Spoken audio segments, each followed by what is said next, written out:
What up? What up? This is EJ Stewart. You are watching 40 Days and Counting with your boy, where I do 2 live stream shows per week. One Tuesday, 6 p.m., one Friday, 8 a.m. For those watching the live version of this show, obviously you didn't hear an intro. That is something I'm trying to work out with X right now. So if you're listening to the podcast version, you'll hear the intro music. If you're not, then you're probably hearing just me ramble, which is all good. We're still going to have a fun show. This is going to be an epic show today because I'm really excited about one of the big guests I have coming up. My guy, Manny Rodriguez, as I just see now that I am once again not streaming on X, so that's unfortunate. Again, don't know what the hell's going on with that. But good news for the rest of the show, for those watching on YouTube, Manny Rodriguez, my brother, my good friend, and my former colleague at Maggie and Perloff will be joining us at 8:30 a.m. Eastern Time to talk World Cup, so that's going to be a lot of fun. We'll also have plenty of the conversation around what's going on with Adam Silver's latest comments regarding Caitlin Clark. We'll also talk about everything going on in the world of the NBA with LeBron James and his quote-unquote non-decision. And we have some interesting developments happening with the New York Mets. Now, not much interesting happens with the New York Mets, but for a team that's, 16 games below 500, we do have some details about their maybe willingness to move on from one of their key stars over the past few years. So we got Mets, we got NBA, we got Adam Silver on the WNBA. We also will talk some DC stuff regarding the Batman. That movie has officially been postponed yet again. Just being moved back a year to now February 2028. Plus, we'll talk about the latest regarding Adam Driver and what role he's actually playing with Marvel.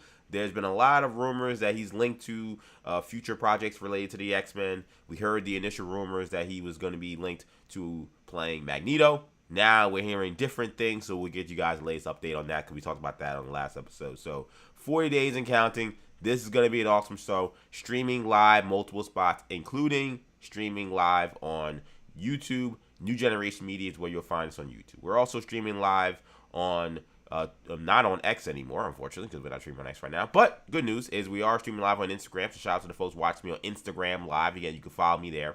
Action EJs, where you'll find me on Instagram. Also streaming live on Buzzer. For those who don't have the Buzzer app, what are you doing? Sign up. Just go to bzzr.com or sign up through the Buzzer mobile app, BZZR mobile. Follow your boy EJ205 Prep, and you'll see this show live on Buzzer along with other original content and all good stuff happening over at Buzzer. So sit back, man. This is going to be an awesome show. We already got some people in the chat already. Shout out to Big Friendly. Good morning, Miami EP. What's up, Big Friendly? Good to see you as always. We're going to have Manny Rodriguez coming on at 8:30, so make sure you stay locked in for that. Of course, for you, Big Friendly, that's probably 5:30 because you're Pacific time.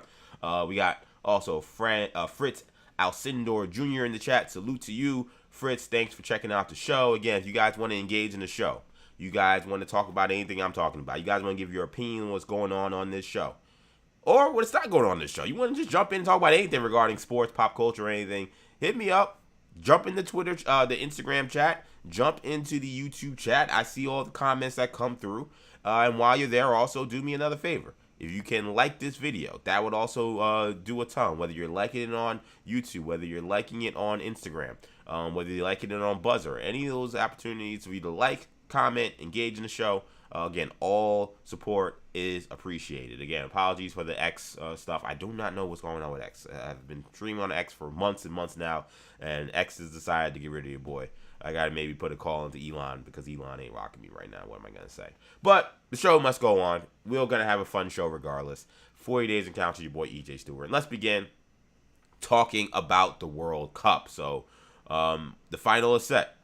It's a final that isn't like a huge shock because when you think about the top teams in the world, certainly you'd have to consider the reigning Euro Cup champions, Spain, and the reigning World Cup champion and Copa America champion, Argentina, among those teams. And those are the teams that will be squaring off 3 p.m. Sunday over there in MetLife Stadium.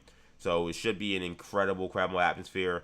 And this is going to be a big-time matchup. So in terms of how we got here, obviously, if you guys watch the show on Tuesday, you'll remember that we talked about Spain's kind of dominant victory over France, right? I mean, they controlled the pace, they controlled the possession, and they really kept a lot of France's, stellar attackers, Dembele, Mbappe, kept those guys at bay, and they moved on in beating France 2-0. Now we have to talk about Argentina's yet another dramatic win that they had come from behind against an England side that looked poised to try to find a way to break this curse with 50, 60 plus years of not winning a World Cup. The cup is not coming back home. That is not happening. England got eliminated. They went up 1-0 in the game. But once again, Argentina, the cat that has 9 lives, I'm going to start calling them the Argentina Knicks. Lionel Messi, from moving forward, will now be referred to as Lionel Brunson. Because the fact that this team finds a way to go down in these games and still find a way to come back, or give up equalizers and still find a way to win, is crazy. Of course, they had the Egypt game where they were down 2-0 in that game, almost down 3-0 in that game. Maybe controversially, it should have been down 3-0. They came back to win 3-2 and not even needing extra time to do that. They did that in added time. Of course, they had to come back against England. They also had to recover from a late equalizer against Cape Verde. I mean, they had an equalizer against Switzerland they had to overcome. I mean, this is a squad that has found a way, regardless of what they are up against, to finish on top, even if they have to come from behind 1 or 2 goals. And they did it again. Lionel Messi was phenomenal yet again. His 2 assists in that game on the 2 goals that were scored were obviously massive. I thought the Enzo Fernandez goal was just majestic. You want to talk about a world-class strike. Enzo's strike was great. Lautaro Martinez had an awesome header on a cross from Lionel Messi. Messi was really the man of the sport. To even call him the man of the hour or the man of the tournament is unfair. He's the man of the sport. He may be the GOAT. And I think another World Cup probably puts those GOAT conversations to rest, at least for now, in terms of who is indeed the GOAT. He's having a phenomenal tournament, but this is a phenomenal team. And this is a team that is relentless. This is a team that gets after you. And regardless of what the score is, it doesn't feel like the lead is safe because of how devastating they are on the attack, and just how devastating Lionel Messi is, whether he's looking for his own goals or whether he's setting up these world-class finishers to do their job. So this is going to be an awesome match. I mean, I think with the Final Four we had, you couldn't find a bad matchup. Like, if it was going to be Argentina versus France, you had a rematch for the previous World Cup and one of the epic World Cup finals we've ever had. Once again, you got Mbappe versus Messi. The storylines are all there. That would have been awesome. If it would have been France versus England, I mean, you're talking about 2 European powers, kind of the 2 OGs when it comes to powers in this sport, squaring off. That would have been a ton of fun. But I think Argentina and Spain also has great storylines, right? You're talking about Messi, 39 years old, perhaps on his last legs. Though people keep saying, oh, this has got to be his last World Cup. And listen, at a certain point, if I'm Messi, I win another World Cup back-to-back. Nobody will argue that I'm not good at this point in time, given what I've done in the sport. What's the point of coming back for another one, unless you simply just want to, I don't know, another vanity project? I mean, Argentina is great. Of course, they could win another World Cup in 4 years again. But I don't know. It feels like you're almost tempting fate at that point to say I'm going to play again at 43 years old. The way he looks right now, it's actually kind of hard to imagine he can't still be at least decent at 43. Like, I'm being serious. Like, we've seen Cristiano Ronaldo, and I know we like to do the Messi Ronaldo thing, but we've seen Cristiano Ronaldo in this tournament, and we see he's not the same, right? Like, I'll be honest. I'm a huge Ronaldo fan. I've been a Ronaldo guy my entire life watching soccer. He's been my favorite player. That doesn't mean, like most folks with the LeBron, Jordan stuff, that you negate what Messi has done. I'm well aware of how great Messi is, and if you want to say he's the greatest player, that's fine with me. Cristiano Ronaldo is my favorite player. He's the guy I enjoy watching the most, but who I enjoy watching the most, who I root for, doesn't mean that that's who I think is the greatest. Messi is on another world right now. But we watched Cristiano in this same tournament, and he don't look the same. Like, he don't got the same burst. He don't got the same finishing ability. He doesn't have the same impact in the game that he once had. There was a time where obviously Ronaldo was a terror, right? He was one of the most terrifying, goal scorers, finishers, playmakers in the world. He could do it all. And we've seen his skills diminish with older age. He's 40 years old. That's 41 years old. That makes sense. I'm watching Messi. I'm not gonna say he's the exact same guy I saw when I was watching those, those magical matchups between Real Madrid and Barcelona way back in the day. But damn, he is not that far off from still being absolutely one of the best players. You see some of these passes. Those passes he made in the semifinal round were, again, majestic. I mean, just the way his crosses, the way he moves the ball, the way he can weave in and out of traffic. I will say, I thought, Jude Bellingham, who had a awesome tournament, a couple of times he got locked up one-on-one in Messi. I think he kind of saw who the young guy was and who the old guy was. Messi wasn't able to get by him on smoke and mirrors. But I mean, you see Messi working these English forwards and defenders, and you're like, how is this guy doing this at 39 years old? Again, to the point where I'm like, I don't know, should I be counting this guy out in 4 years? I don't know if I can, man. I'm serious. I really don't know if that's a fair thing at this point to say that Messi definitely won't play. If he wins, I would tell him not to play. But who the hell am I to tell Messi not to play if he can come back and win another World Cup after people thought his last one was probably going to be the last one? Wins another World Cup. He's among the top goal scorers in the tournament. He is among the top assist men in the tournament. He's the captain of a team that can't lose, apparently. Like, he's on the top of the world. Who am I to say that he shouldn't continue to play? Now, again, if I was him, I would look at this and say, there's no better way to go out than you came to America. You wanted to play in the MLS, and what your impact has been on MLS can certainly be debated.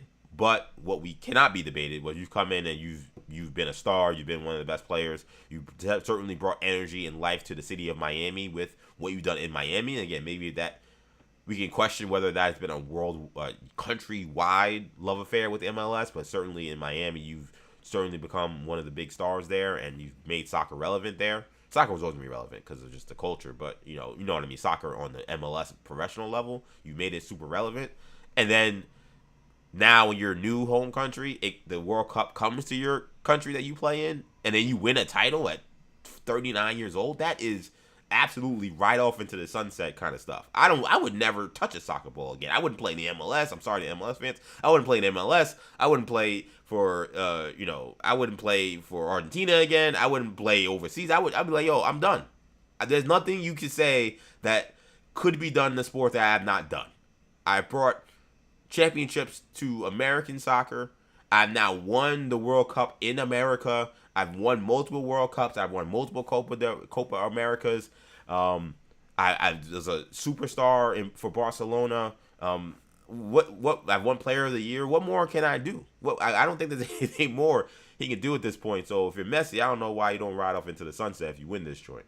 I will say again, I'm really excited about this matchup because you got the class of generation. You got Messi, 39 years old, and then you got Lamine Yamal, 19 years old, who in many ways could set out to be kind of the heir apparent to being the next great FC Barcelona talent, right? This generational star. And Lamine Yamal, who I think he's kind of had a rough tournament. He was coming back from injury. He hasn't quite looked himself. He looked himself on Tuesday when they played against France. I thought that even though he had a goal that was disallowed on a very narrow offside that would have put it up 3-0, but I thought Lamine Yamal, like I said on Tuesday, in many ways, I thought he was kind of like the spirit of that matchup. Even though he didn't score, he won't see anything in the box score. I thought he was incredibly difficult for the France defenders to handle. He was incredibly active. He drew the penalty on a very heads-up play that allowed Spain to score their first goal. So when you look at what we've seen from Lamine Yamal and how maybe he is starting to get into the shape that he's in, this sets up an awesome matchup, man. I can't wait. I think we think about the keys to this matchup. Spain, who's been one of the typically they're dominant when it comes to the possession game, the short passing game, keeping the other team away. It felt like France they could never, and France didn't play well. I don't want to just say this. I mean, a lot of it, Spain deserves a lot of credit. Some of it also, I thought France didn't show up to play in the right way, but it didn't play the right intensity. But I thought Spain's ability to just really control the pace of that game. I think with France, when that pace gets up and down and it gets frantic and they can go on these counters and they make up for your mistakes, I mean, they are devastating. And they didn't have an opportunity. It's like that one of my favorite 6ix9ine memes. Not 6ix9ine as in or 6'7", whatever. I'm talking about 6ix9ine, the rapper, and whatever ELC does. Irritant, whatever you want to call him, provocateur. Either way, one of my favorite memes is the Hot 90s. It's the Power 105 me, I believe. I think he's on the Breakfast Club, but he's like, "Stupid, I'm not even gonna let you get the chance." That's how I felt about France playing against Spain a couple of days ago, where it was like you're waiting for France to have the opportunity to attack, and it was like, "Stupid, Spain's not even let you get the chance." They didn't give them a chance to get into what they like to do, and that's going to be a key in this game as well. Because as we see, you can control the game for 20 minutes. You can control the game for the first 40 minutes. You can control the game for the first half. You can control the game for the first 70. You can control the game for the first 85 minutes. And it does not matter against this team, against Argentina. They can still strike. So it is going to be crucial that Spain's able to keep that possession. We know Rodri, who was, of course, 2024, player of the year. I think he's been a key factor in that, and he's been a factor in keeping the possession and in allowing Spain to not allow their opponents really to get a lot of opportunities. I think they've only conceded 1 goal this entire tournament, which is insane. So that's going to be the huge key for them. Will Spain be able to keep Argentina's opportunities at bay? Because if Spain is getting a lot of opportunities and they control the ball, that they're going to score. Like, that's just they have too many too many talented players not to find the back of the net. I can't wait for this one.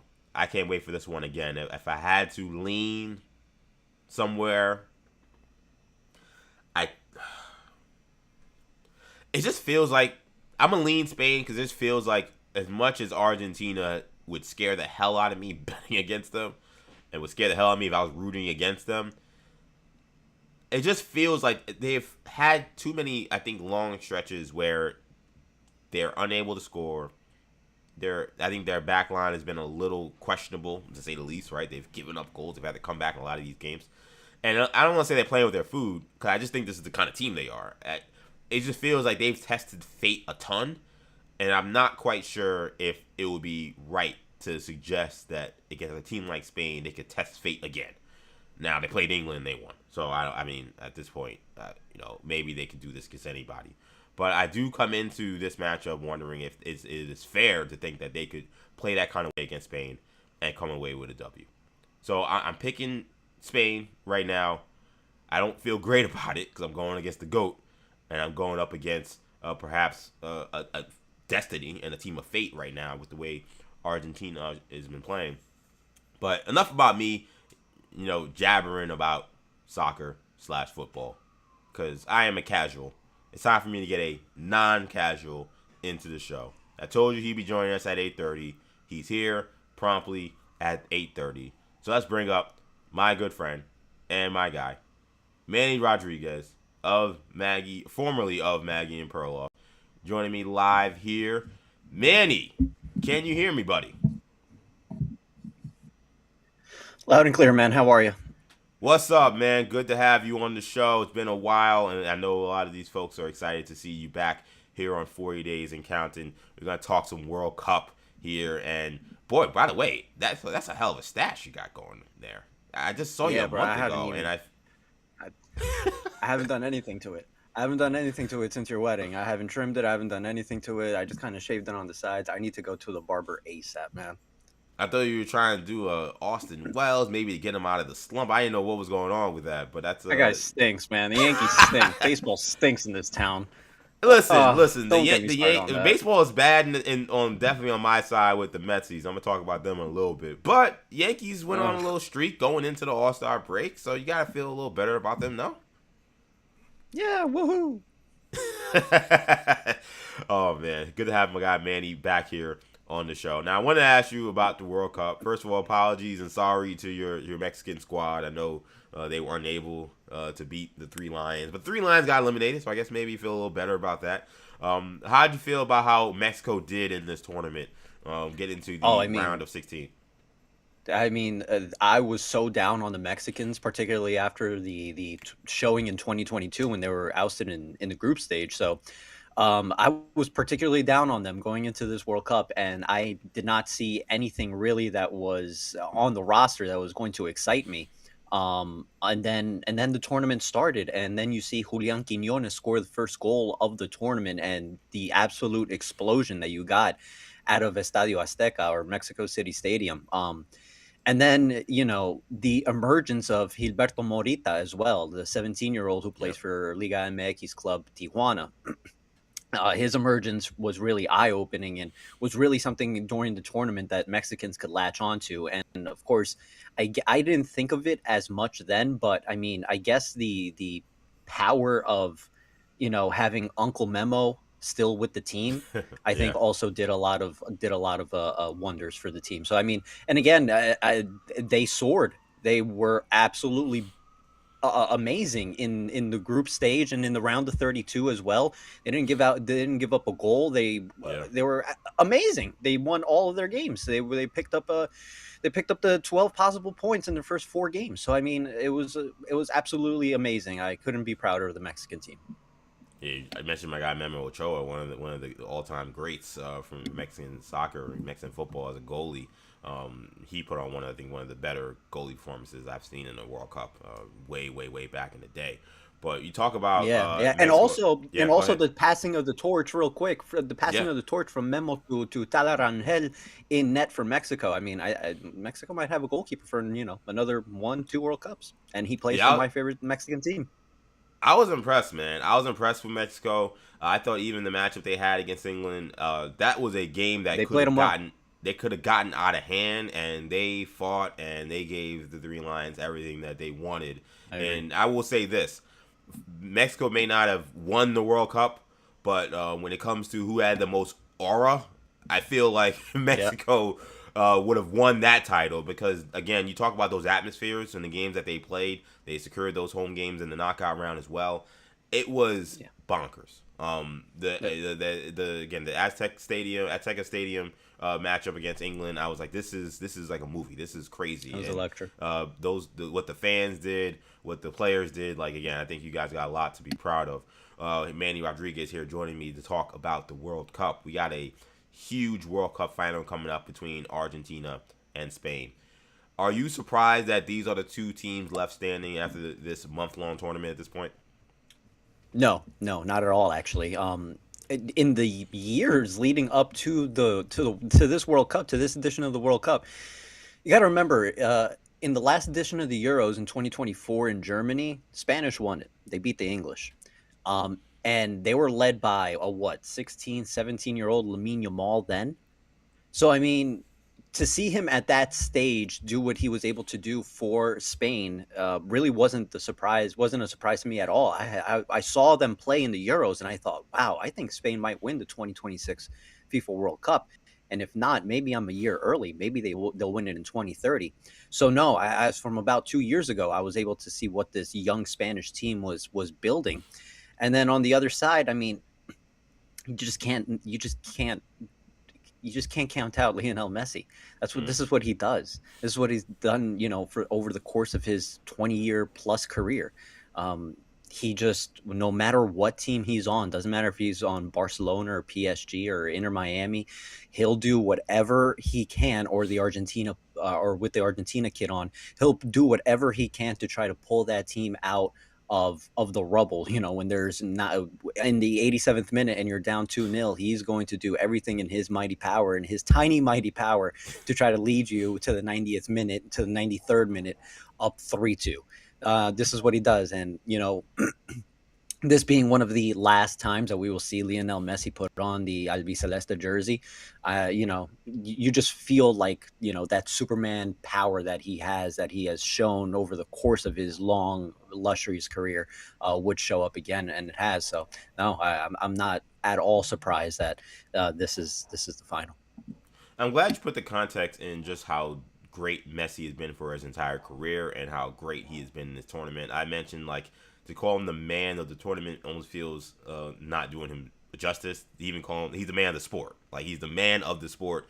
You could argue this is the world sports. Maybe he's the man of the world right now, given what he has done in his career. When you think about just what he is doing in the context that he is 39 years old. Can you put in perspective for the audience just how unreal, or maybe it isn't that unreal, but to me, I find this incredible that a guy this at his age could still play among the best in the world and be so dominant. Is this normal? Is this supposed to happen for guys even as great as Messi? I mean, I guess the only comparison that you can make is, have you ever heard of an American guy named LeBron James?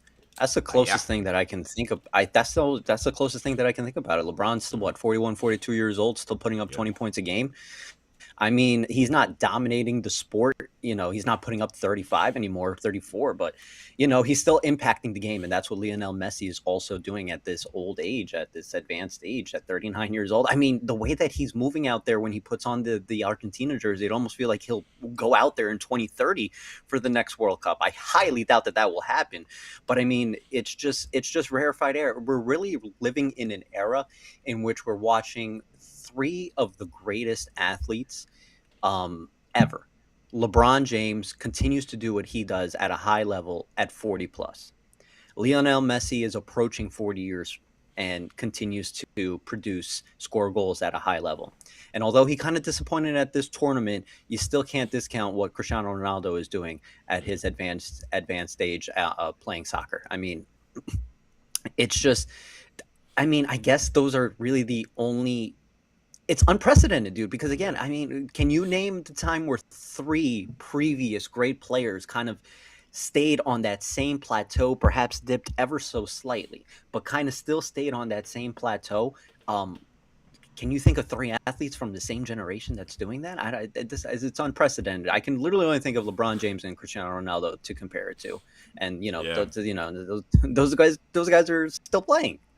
Listen, it's not anybody I can think of that's doing it naturally, right? We remember Roger Clemens and Andy must just remember. We can remember Barry Bonds and Balco investigations and his trainer going to prison, and we don't know the details of whatever made him so strong and powerful at age 37, 38, 39, 40. But you're right. I mean, considering where we are now, we have not seen this level of dominance. I was even going to throw in a guy who's not necessarily old, but just in terms of an athletic marvel, I was also thinking about someone like Shohei Ohtani. Like I think this is actually a crazy time in sports. Like like when But you're also Shohei's at the peak of his career. Shohei's at right. that peak age. He's 29, 30 years old, Yeah, 31 yeah. years old. He's at his maximum. I mean, these guys got to be pumping like Nugenics or something, man. I know they got low T. My guy Manny Rodriguez joining me here. 40 days and counting. Again, we got. Well, first of all, before I continue, we got a shout out already from a good friend of ours, friend of the show, Big Friendly. Big Friendly. Manny popping band, my guy. How have you been? Let the people know how you been before we continue. It was good, Big Friendly. I mean, I'm just chilling at the crib, enjoying it. Kind of sad a little bit, actually, Big Friendly, because a month of soccer is basically coming to an end now. So, I mean, now I'm force fed to watch the Mets and the Yankees. So, God help me. Especially the Mets. EJ, you know how Yeah. much the Mets have pissed me off this season? But I digress. Yeah, it pissed you off. You don't root for the team. Wait, how do you think I have felt, man? Listen. I've said, thank goodness the Knicks. Well, first of all, there's some things we gotta clear up. I feel like I've said on the show, Maggie and Perloff, multiple times, and most of the guys, like most of the things I say on the show, you guys all laughed at me. I've told you that I believe in the theory that if one of your teams is doing extremely well, it means your other teams are gonna suffer through some absolute nonsense. Have you not Oh. seen what has happened since the Knicks have won a title for your boys' teams? Gonzaga doesn't have a backcourt. The Mets are the laughing stock of Major League Baseball. Explosive I've tried. diarrhea going around. Yeah, I'm telling you, man. Like, I can't eat Taco Bell anymore. Apparently, like this is what you have to suffer through, and I feel like I've been vindicated from that take because nothing has gone right for any other team I root for. Because I had the double whammy. I had Miami going to the national title, and then I had the Knicks winning a title. So I just knew whatever was going to come next was going to be horrific. I mean, the Jets might somehow go 0-30. There's not 30 games in the NFL season. They may just add games in this season to just even out the balance, because there's no way you can have all your teams, unless you're a bandwagon fan, which I'm not. You know I'm not. You can't have all your teams have a great level of success. You got to have some suffering. So again, Gonzaga's whole backcourt leaves them. One joins the Knicks. and then the One Mets are the worst question team in though. baseball. That's true. One question though. Was it worth it? I would not trade it for the world. I would. Hey, you're This damn right. is 100% worth it. I will take this, but damn, like this is a long time now. This has been a long. It's actually been a. It's been a The month, summer's actually. EJ. I know, but this that time, and then I had like 2 weeks of like, I got married. You were there, and it was awesome having you there. It was awesome to have so much of the ISN WFN fam there. But like, I got married, and then I had this kind of 2 week stretch where I was like, all right, like I can only watch Nick highlights, but for so long. And like I can only celebrate my wedding for so long. I get back to what somewhat would normal life Oh, be, you which would be celebrate turning that on. wedding every day. I got to, right? There you go. But like I had to at some point say, okay, I guess I'm gonna turn on a Mets game, and I don't know what I'm watching. I'm watching a team that gives up little league home runs like regularly. Like it's like if FanDuel, I'm not sure. I'm not a me. I don't gamble that much. If FanDuel, DraftKings, that they had like, can you bet on if a little league home run is gonna happen in a game? They should add it for Mets games because the frequency they had one recently, which was bizarre, but the frequency in which they give up these kind of plays is insane. But it's become normal for this team. So again, you say you've been pissed off. You know how pissed off I've been watching the Mets. Yeah. I mean, this is an absolute joke. It makes me want to rip my hair out. It makes me want to rip my hair out watching the Mets. Watching the Mets. That's bad because again, you're a Yankee fan and you typically Yes. would indulge and enjoy Mets sorrow, but it's become so ridiculous and so terrible that it's a terrible watch. And it's odd because they've kind of overnight become a young team. So like there's all these young guys that are playing now, which that AJ part of Ewing. AJ and Carson and Christian Who's Scott apparently had a a great white guy. start. Yeah, it surprised me too. Listen, I was looking back at my notes, man. I was talking before the season. 'Cause I always like to go back and find my receipts. I was on Fan, and I mentioned all the things I would do. And I mentioned among them, because now everybody's like, why did we trade Jonah Tong? And I said we should trade Jonah Tong in the offseason for Joe Ryan, because I think he would have been available. And I said, trade Jonah Tong, and I'm like, hey, throw in AJ Ewing. I've never really seen him, but I mean, he's a high-end prospect. Let's see what that will do. And I'm like, maybe I wouldn't do that anymore. I do like AJ Ewing. But they have this young team that you can kind of say okay, but it's still a tough watch. It hasn't helped me at all, the fact that they've gone to this youth movement, because there's so much of the rest of the roster that is garbage. So much of the rest of the roster that's not even around. Like, Luis Robert, is this guy on a milk carton? Like, this, I feel like the guy was injured, and I was like, okay, we don't know how long this is going to be, and now it's like he's the new Jed Lowry. I don't know if he's ever coming back. Oh. Like, I don't know if he's ever going to come back. I'm being serious. There's been no update on how good he's doing, how well he's doing, what his rehab is. And if he comes back, where is he playing? Is he DHing? Like, he's one of the best center fielders, defenders in the sport. Like, what's his role on this team now that Ewing and Benj are here? So, I don't know, man. Mets stuff has been diabolical. I do want to get your thoughts. Again, you mentioned kind of Yankees, yeah, whatever. But I mean, let's talk about it. I mean, the Yankees right now, they were playing some of the worst baseball they played all season. They were another team that was putting together some low lights that were kind of hard to believe in the consistency of them. But again, they did end on a 3-game win streak. They did have some great come from behind wins, even if they were low scoring against the Nationals. What do you think the Yankees need to do, potentially, whether it's the trade deadline or simply getting their guys back, to have an opportunity to really challenge for a World Series? Get Mr. Miyagi and do some crazy healing powers on Aaron Judge's rib. I mean, there's really nothing else. I mean, the pitching is what it is. The pitching is going to be good. Brian Cashman wants to build this team around starting pitching, and he's done that, and it's worked so far, and they're still going to get more arms back. The bullpen is a problem. Camilo Doval stinks. He's the acquisitions that were made in New York from last season, deadline acquisitions, stink. So Camilo Doval is going to be, he's got to go. They're going to get somebody else in the bullpen.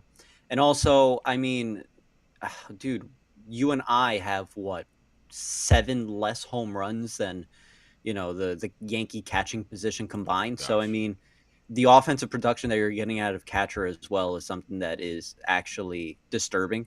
and something that must be addressed. And again, it can't be a left-handed bat either. You've been doing Yeah. this left-handed platoon for what feels like a few years, ever since, off the top of my head, since Ben Rortvedt left. Yeah. So so I mean, so you need a right-handed bat. A right-handed catching bat would be great.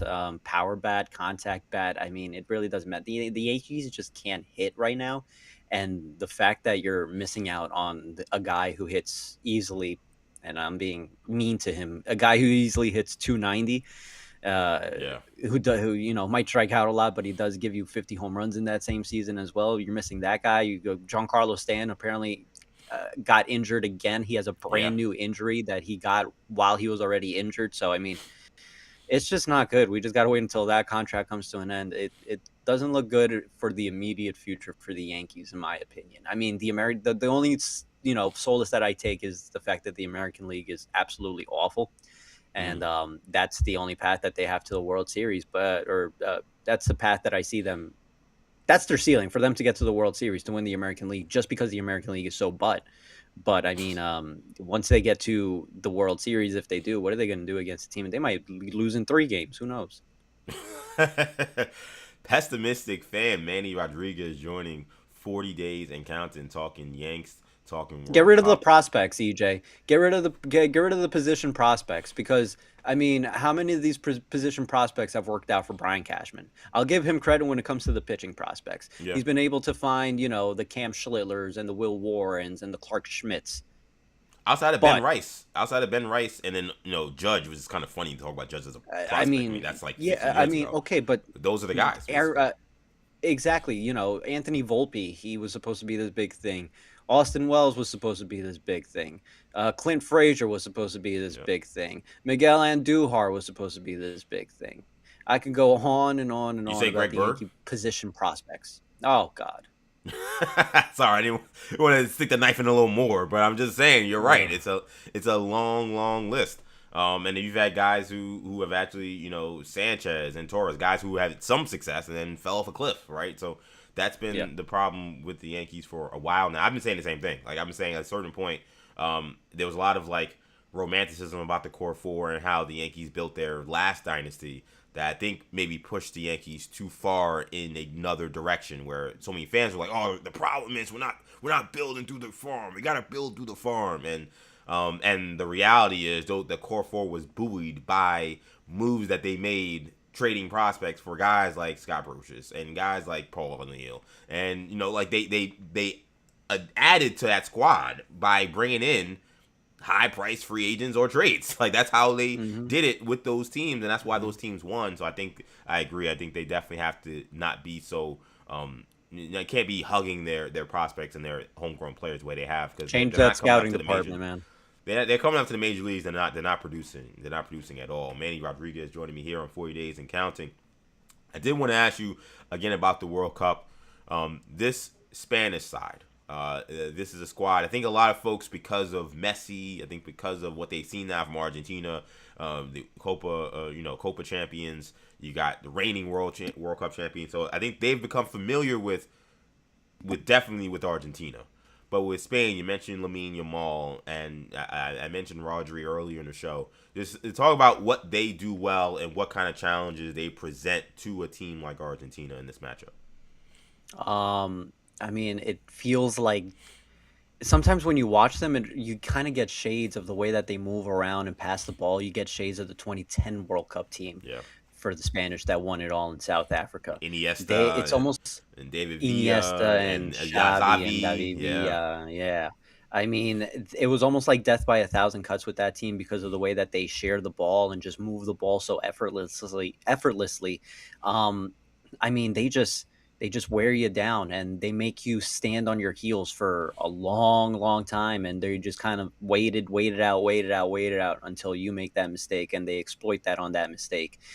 Even if you only make 1 or 2 mistakes a game, they will find it, they will exploit it, and they will go ahead and attack it. Um, and they're also so damn young.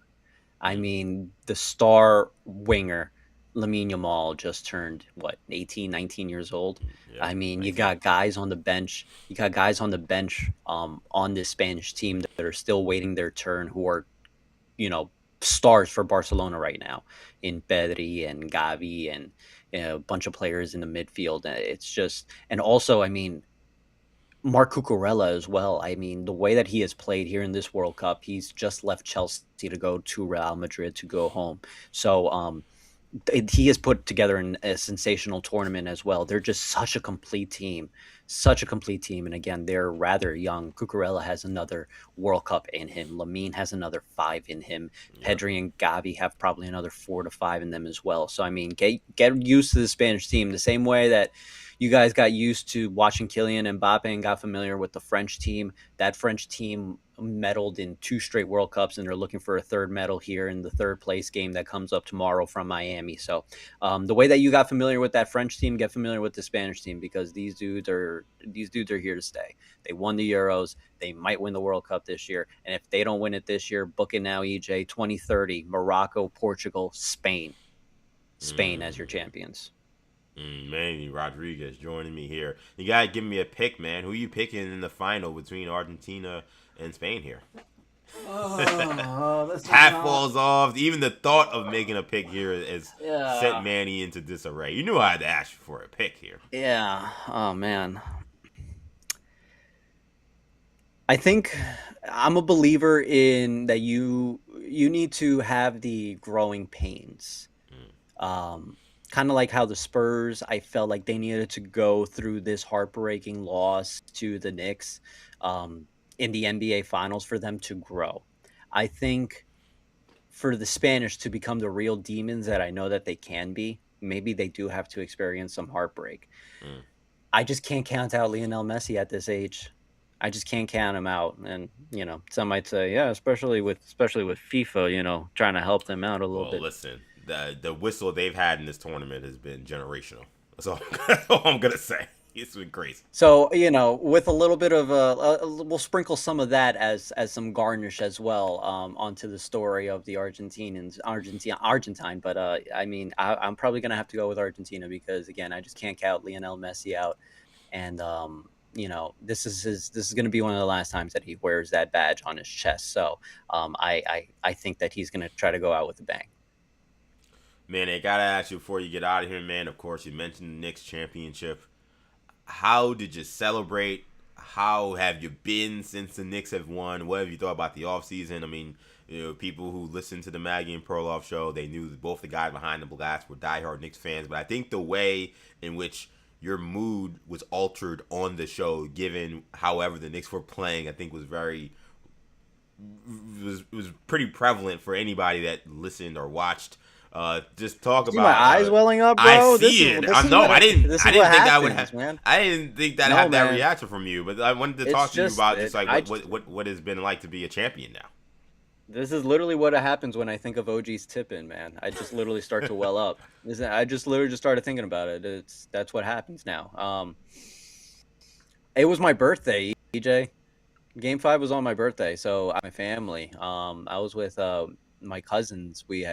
Uh, we tried to get together for having a barbecue, and that was the only Saturday that was really available for everybody. So we went to my cousin's house. We had a barbecue. We had a projector on one of the sides of my cousin's house and her husband, and we watched it together. And I had ice cream cake and became an NBA champion. It was pretty. It was a spectacular day. And then the World Cup started.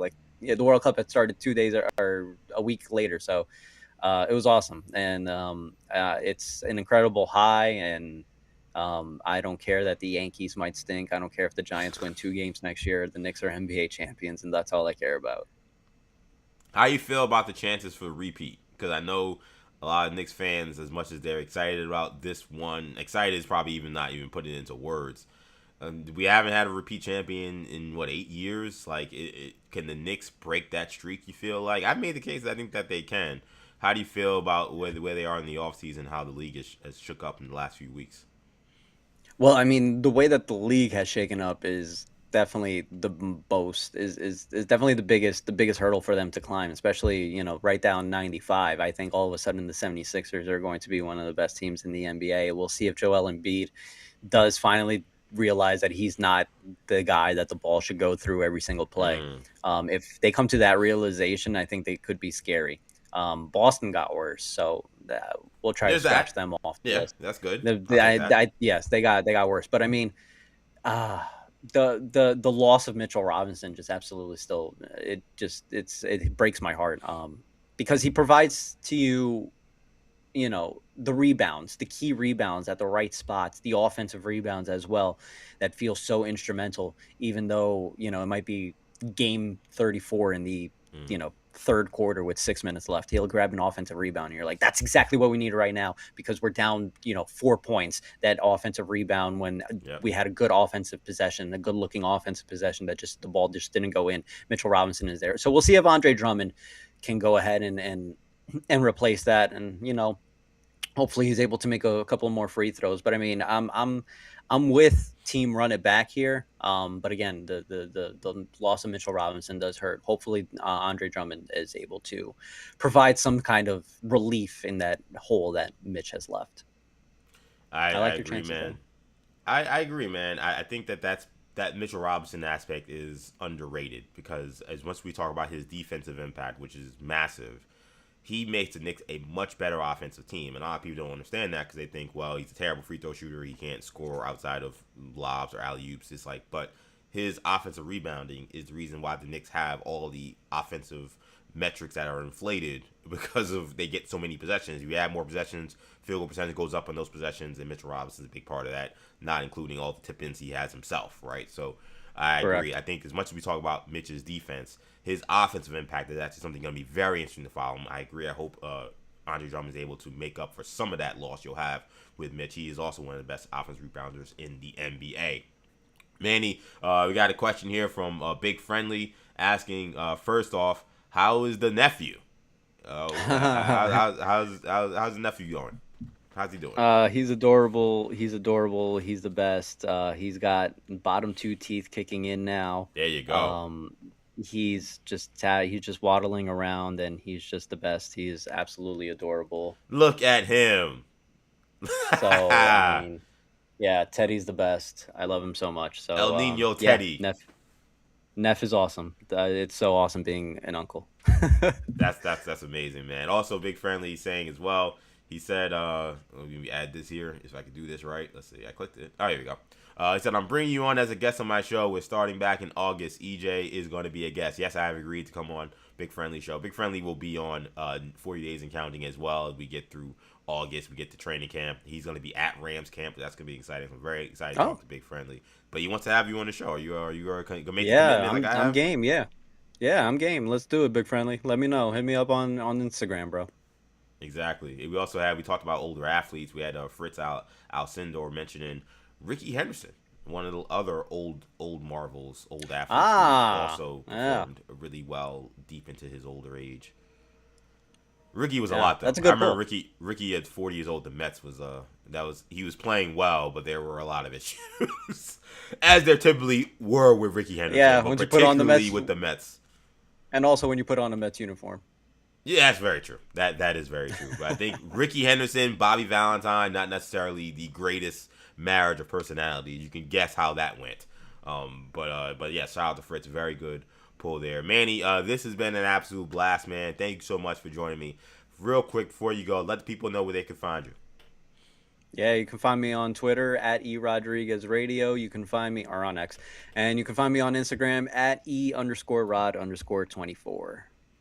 Manny, you're the best. I said it at the wedding, and I'm serious. We do have to get dinner. You got to come to the crib. We Yeah. got to hang out soon. Seriously. Yep. Copy that. All right, buddy. Thanks. Good to see you as always, man. Later, Ege. Peace. That is my guy, Manny Rodriguez. What a treat that was. Shout out to my guy, Manny Rodriguez. Again, he was at the wedding. You guys saw the pictures for those who were watching a couple weeks ago or last week whenever I posted them. Obviously, I posted them on social media, but I shared them on the show as well. Manny's the man. And Manny, as you can see, still got the fastball. I feel almost bad. I didn't want to get emotional on the show talking to Knicks. But I thought I was somebody who lived and died with the Knicks in a way that was like hardcore until I met Manny. And I was like, okay, I am a hardcore fan, but that's what I think makes Manny so great. I think that's what makes him obviously just great as a person, but also I think makes him great as a commentator and great in this industry is he is legit a fan, like a real fan. I know some people don't like that stuff, but I actually think that, for me, I think it actually adds a level of authenticity to his commentary, right? So he's living and dying with the Yankees. He's living and dying with the Mexican national team. He's living and dying with the Knicks in a way that the criticism or the euphoria he's getting is raw and it's real, and that's what you got from Manny. Again, I didn't mean to make him cry on the show. I did not expect that at all. But maybe I should have, to be honest. Maybe I should have, because I've seen how Manny has looked, and you guys have, whether you've watched via Twitch or YouTube, or whether you've listened to Maggie and Prolove, you've heard Manny after tough Nick losses or euphoric Nick wins, and how much he wears on his sleeve. So even a championship, you had to imagine. And I called him. And he was okay when I called him. He wasn't crying when I called him, but I called him when the Knicks won. Because there were certain people I knew I had to call. I knew I had to text. Manny was among the top on that list. So I called him. He was in a car in a dark parking lot. I was so confused. I was like, what's going on? He was like, I could barely hear him because all my friends are yelling. But he said it's my birthday and I was at a party and I'm leaving, but the Knicks just won. Oh, my God. So anyway, shout out to my guy, Manny. And it's great to have him on the show, man. And of course, big friendly Manny, of course, is going to jump on your show as well, as will I. And again, we'll have you on the show as we get closer to training camp, when we get through training camp here for the NFL, which is basically starting next week, which is insane. It's funny, I've been kind of wanting to put more football in the show, but I haven't really seen anything worth talking about. It feels like it's been kind of a weak off season for the NFL. I'll be honest. This is one of those things where sometimes I wonder, EJ, are you in your New York bubble? Are you in your Knicks bubble where you're just so invested in Knicks and NBA that you're not understanding that there are NFL storylines to follow? I mean, I thought obviously the trade for Myles Garrett was one thing that was certain that was going to be a topic of the show, and we talked about it a bunch. We had my guy Micah Matthew from LA to talk about it, but I don't know. Besides that, it just feels like it's been a kind of a weak offseason. I mean, there's not been a lot of... I mean, maybe it's good for the NFL. There hasn't been a lot of huge negative headlines. There's no Micah Parsons situation where some guys, like, we don't know if he's going to get a contract or get traded or he's holding out. Like, we don't really... There's nothing happening right now. It kind of feels kind of weird. I'm used to the NFL being a lot more a part of our lives, even in July. It's when we get closer to training camp. Questions about who's going to show up, who's not going to show up. Again, even maybe questions throughout the offseason. Who didn't come to mini camp? Who's on the block? Like, I don't know. Like, the A.J. Brown thing, credit to the Eagles. They kind of didn't make it a thing. I thought that was going to be a lot more of, like, a weird circumstance, but they kind of made it clear. Even if they tried to play possum, they kind of made it clear they're going to trade him. They kind of made it clear that, like, he wanted to move on. And there was no need for the typical, like, I'm going to do the unfollow the team thing. I'm going to do the cryptic posts on Instagram stories thing or Twitter thing. Like, we didn't have that. We didn't have that, obviously, again, with Myles Garrett, because it was, he kind of just, we didn't know he was going to get traded. I don't think he knew he was going to get traded when it happened. So that kind of just happened and it was over. So, again, there's these things that typically would carry the NFL through post-NFL draft that kind of just didn't. The Diana Rossini thing was the biggest NFL story we had in the offseason, which is crazy to think about. But that really was it. So, yeah, I don't know what the NFL has been up to. It feels like they've been a little quiet. As Big Friendly mentioned, I did not forget, yes, the Aaron Donald thing was also huge. And we talked about that on the show as well. I know he made comments on it saying that it's definitely a possibility. I know he said that he may not play the entire season, which, again, that's makes sense. It sounds like a guy who doesn't want to go through training camp or any of those things, and at his age and with what he's accomplished in his career, man, training camp must suck. I mean, I think everybody knows that, but like when I hear about like how often older players will simply hold out just so they don't have to go through training camp, I'm like, man, like I went through freshman football practice in the summer. I knew that did suck. I did not enjoy it, but like, damn, is it worth that much like risk to your body to not get your body prepared for the season in that way, in which how they do it in training camp, that to just show up week before the season starts, whether just start playing? But I guess for those older veteran guys who know their bodies and know how they can perform, they know they don't want or need that level of cruel and unusual punishment that I guess training camp still is. I remember when they used to do 2-a-days, which now sounds abusive. Think about it, like you practicing twice a day in sweltering heat and like the amount of guys. I remember who was it? It was Joe Judge. I remember Joe Judge became the head coach of the Giants. I kid you not, like at least 3 or 4 guys retired during training camp. Just retired, just left the sport. Like, and Joe Judge was known to be kind of like he came into New York with this like he was of course of the Giants for those who don't remember. He was formerly Bill Belichick's special teams assistant. Now I believe he's still at Ole Miss, right? He was kind of the pseudo offensive coordinator when all the stuff happened with Lane Kiffin, where him like Charlie Weiss came back, so Charlie Weiss Jr. was still coaching, but like Joe Judge was like one of the only offensive assistants that stayed. But anyway, that's what he's doing now. He was previously Giants head coach. And he kind of came into New York with this like tough guy thing, and I'm gonna be this tough guy, and I'm gonna get after people, I'm gonna get after the media, I'm gonna create this edge that he wanted to prevent for the Giants. And to be honest, it was kind of surprising how well that worked on media people. Like they kept talking about, oh, he's so good, and like he was very mid. He was mid from the beginning, and he was mid by the end, and everybody hated him. I'm like, shout out to Stephen Bondi, who's not even someone who covers the NFL. He covers the Knicks, obviously, not for New York Post. This time, I think he was at Daily News. But he from the beginning was like me. It was like I shouted him out only because he was the only one that early was saying what I was saying. It was like, why do Giant fans think this guy's a good coach? Why does New York media think this guy's a good coach? I know the team isn't bad, but like because he like curses in a press conference and because I don't know he does this tough guy gimmick, you think he's actually good at head coaching? Like the team sucks. The team is not disciplined. The team makes mistakes week in and week out. And it felt like it took. And they couldn't win a division where the division winner won 7 games. Like it felt like it took a lot of like the football world. Maybe they were still kind of mesmerized by the Belichick aura that was still maybe gleaning off of him after he left New England. But it felt like it took the NFL a long time to figure out how bad he was as a head coach. But I say all that to say, I remember he came to New York and training camp was so bad and how tough it was. I assume that like 4 or 5 guys just retired.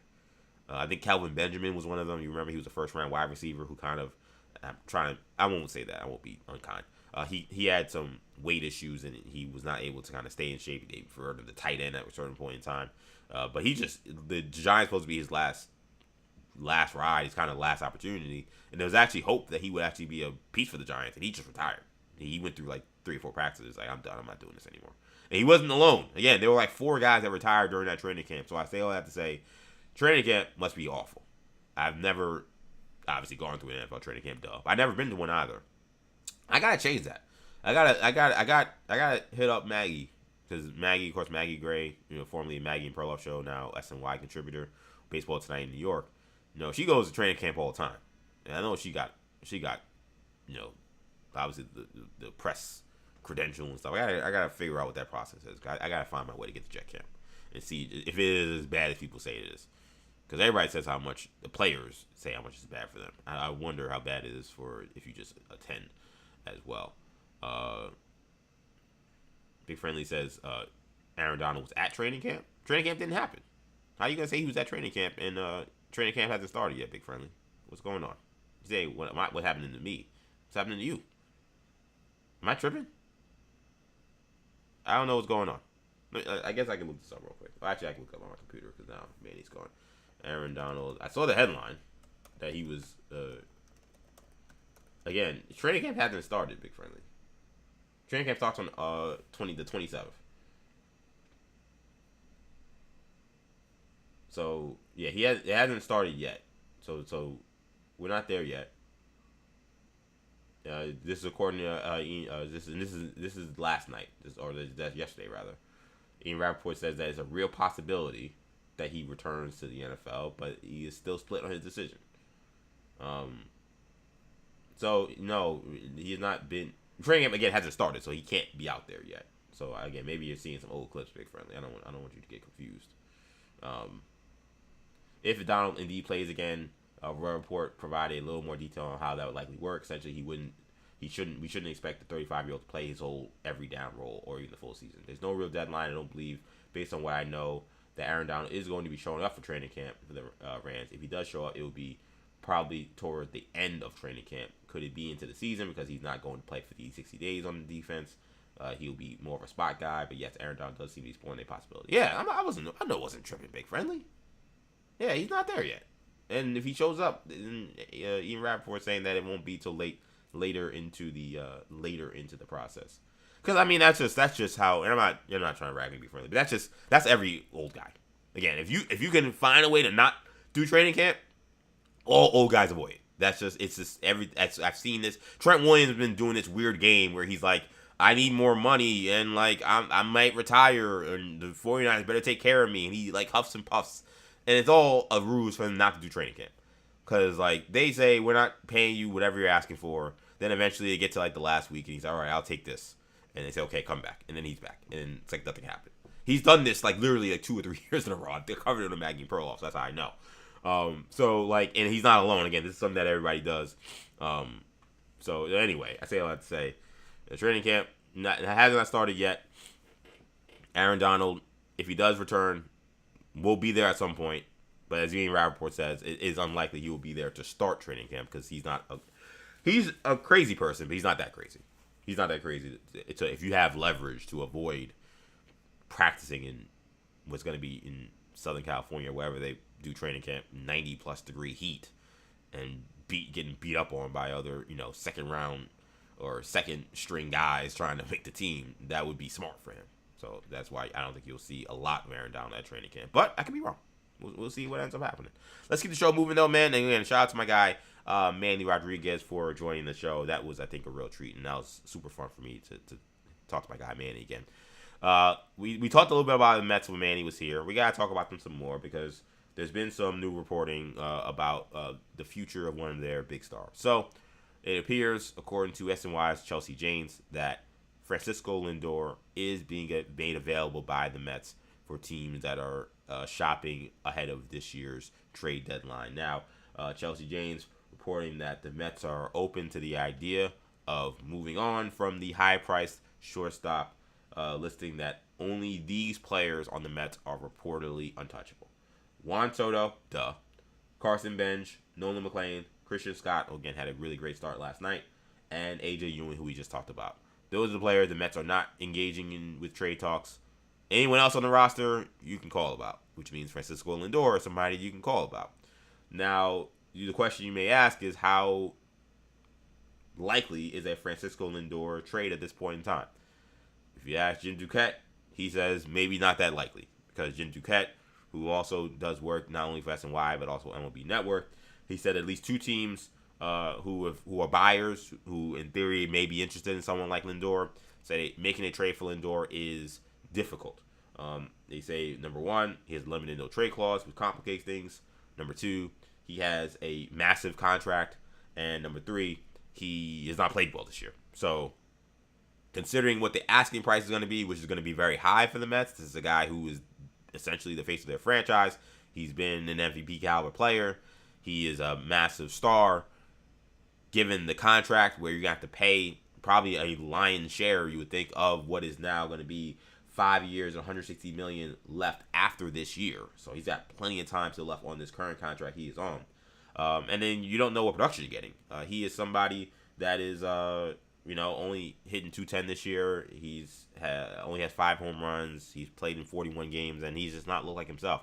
He had a awful error the weekend prior to the All-Star break, where a game that should have ended on a game-winning double play, the Mets ended up losing an extra inning. So he's had a rough go. I've said this has been just a nightmare year from Lindor. I hate to be the guy who once again says that he foreshadowed it, but I kind of did. I kept saying like this guy always gets off to slow starts, and then he had a hand injury that is notorious for prolonging slow starts. So I was like, whatever you think Francisco Lindor is going to start at, I expect it to be much worse because the hamate bone injury he had to get surgery from. We talked about that on this show, and then you combine that with then what happened with the calf injury, which put him on the shelf even longer, and then now he's playing on a team where I think a lot of the people are looking around saying, what's the problem with this team?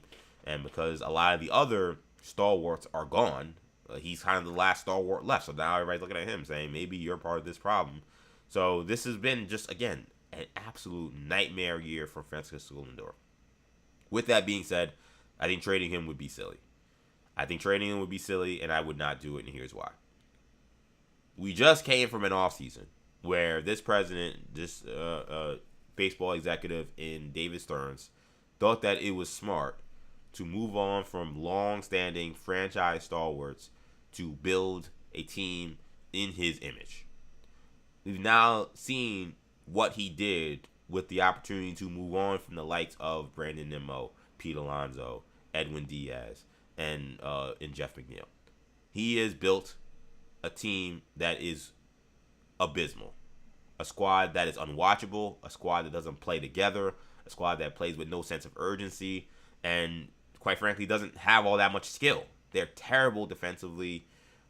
They can't hit. They're just an awful squad. And Francisco Lindor's having a bad year. He's starting to get to an age that gets you a little squeezy when you think about shortstops. He's 32 now, and this is a rough year. This is supposed to be probably one of the last years of his prime, and this is how he looks. It's not a great look right now.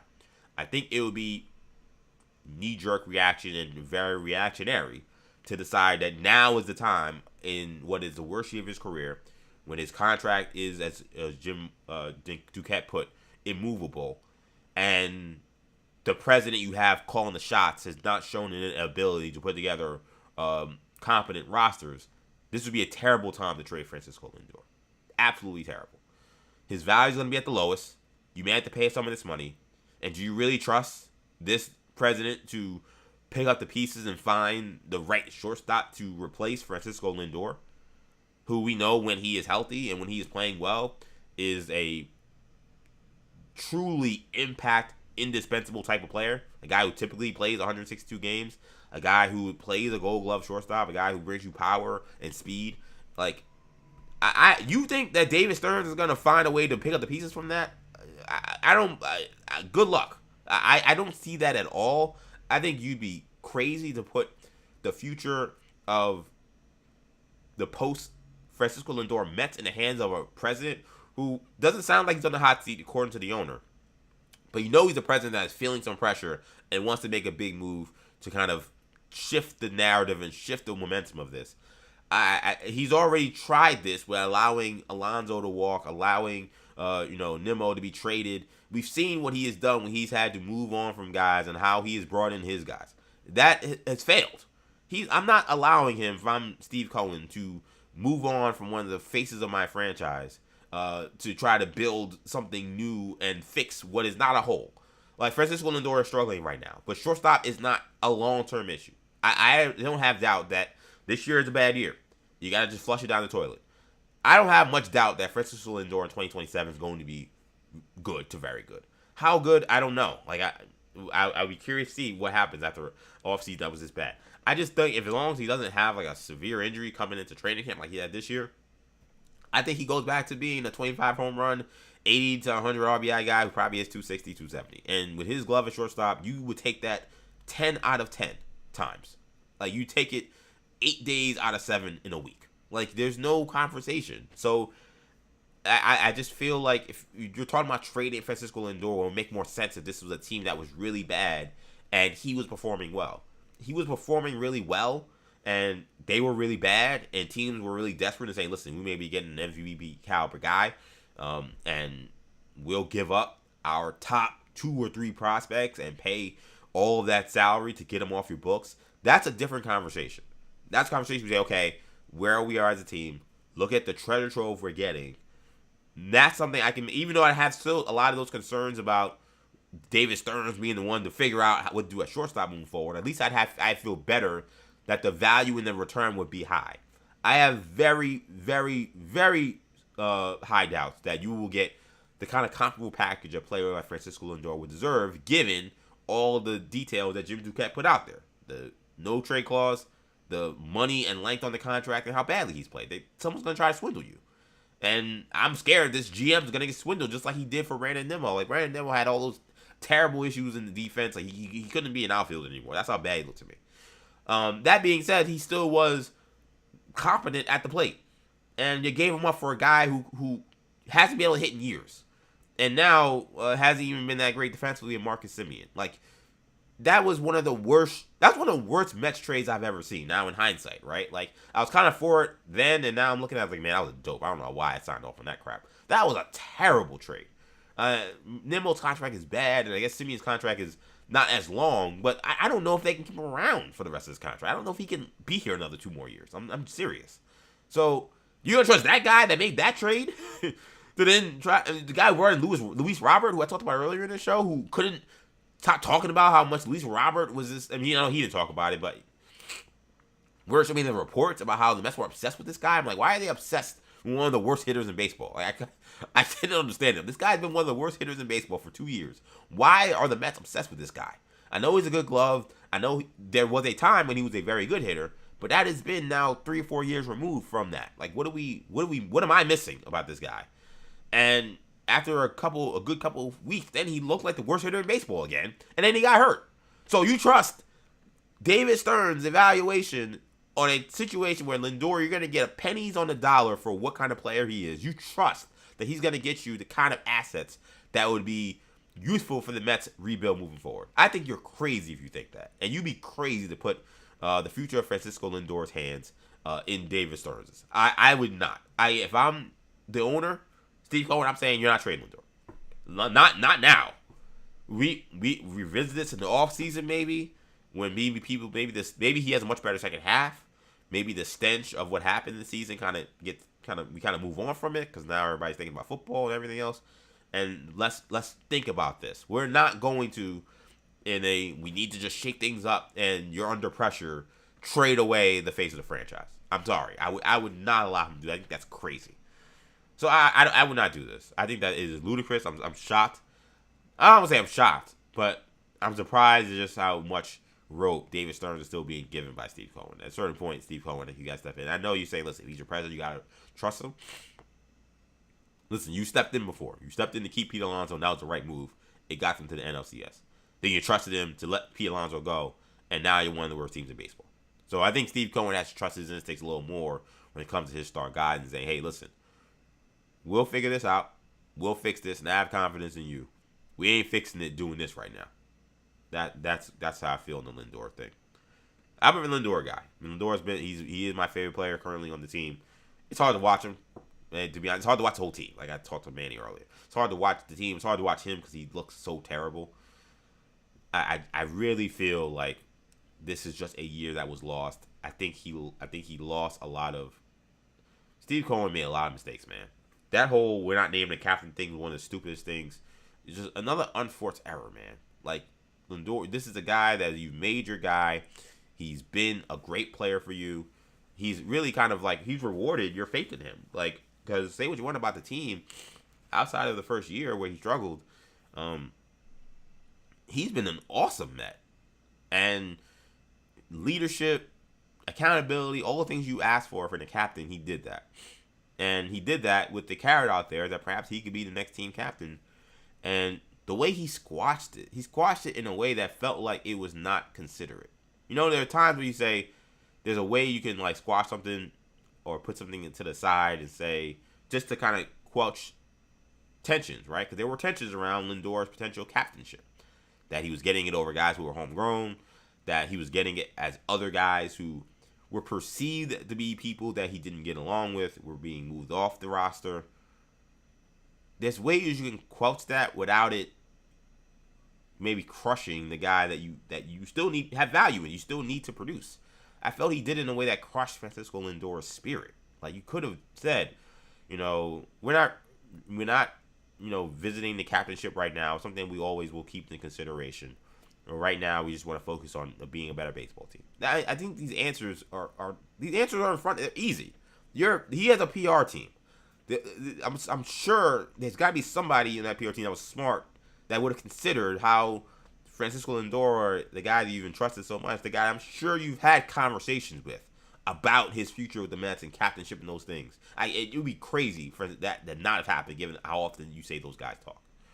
Like, to then, in the public media, then say, there never, ever will be a captain ever again on this team, regardless of what happens. That's stupid, man. That's silly.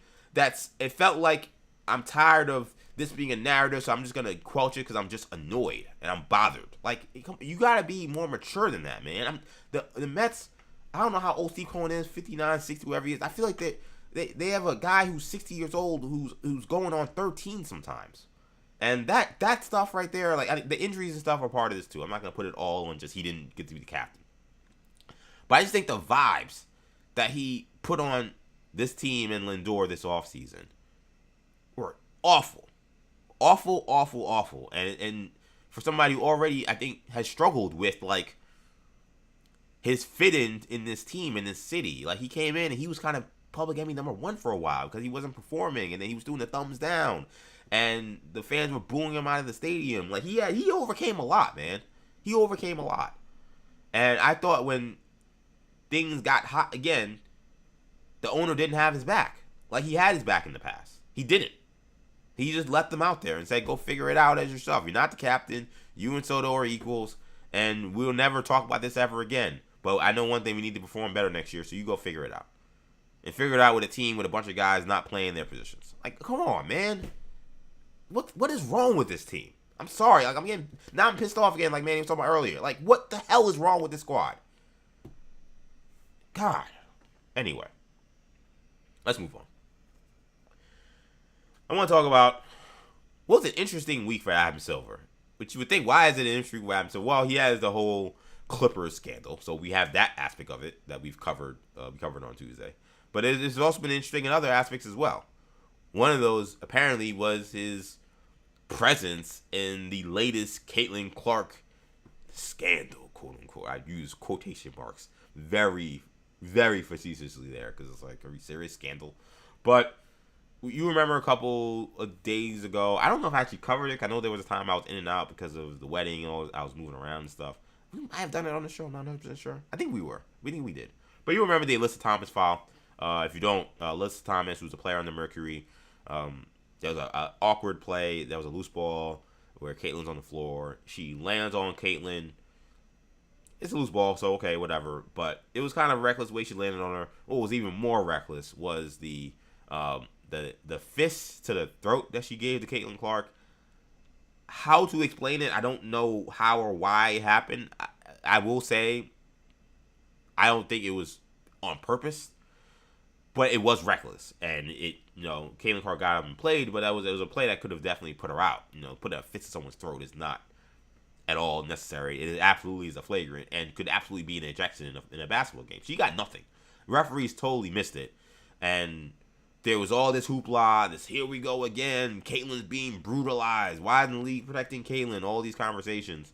And after a lot of heat was put on WNBA, a couple of days later, we learned that Alyssa Thomas was indeed going to be suspended. They upgraded the file to a flagrant 2, and Alyssa Thomas had to go away for a game.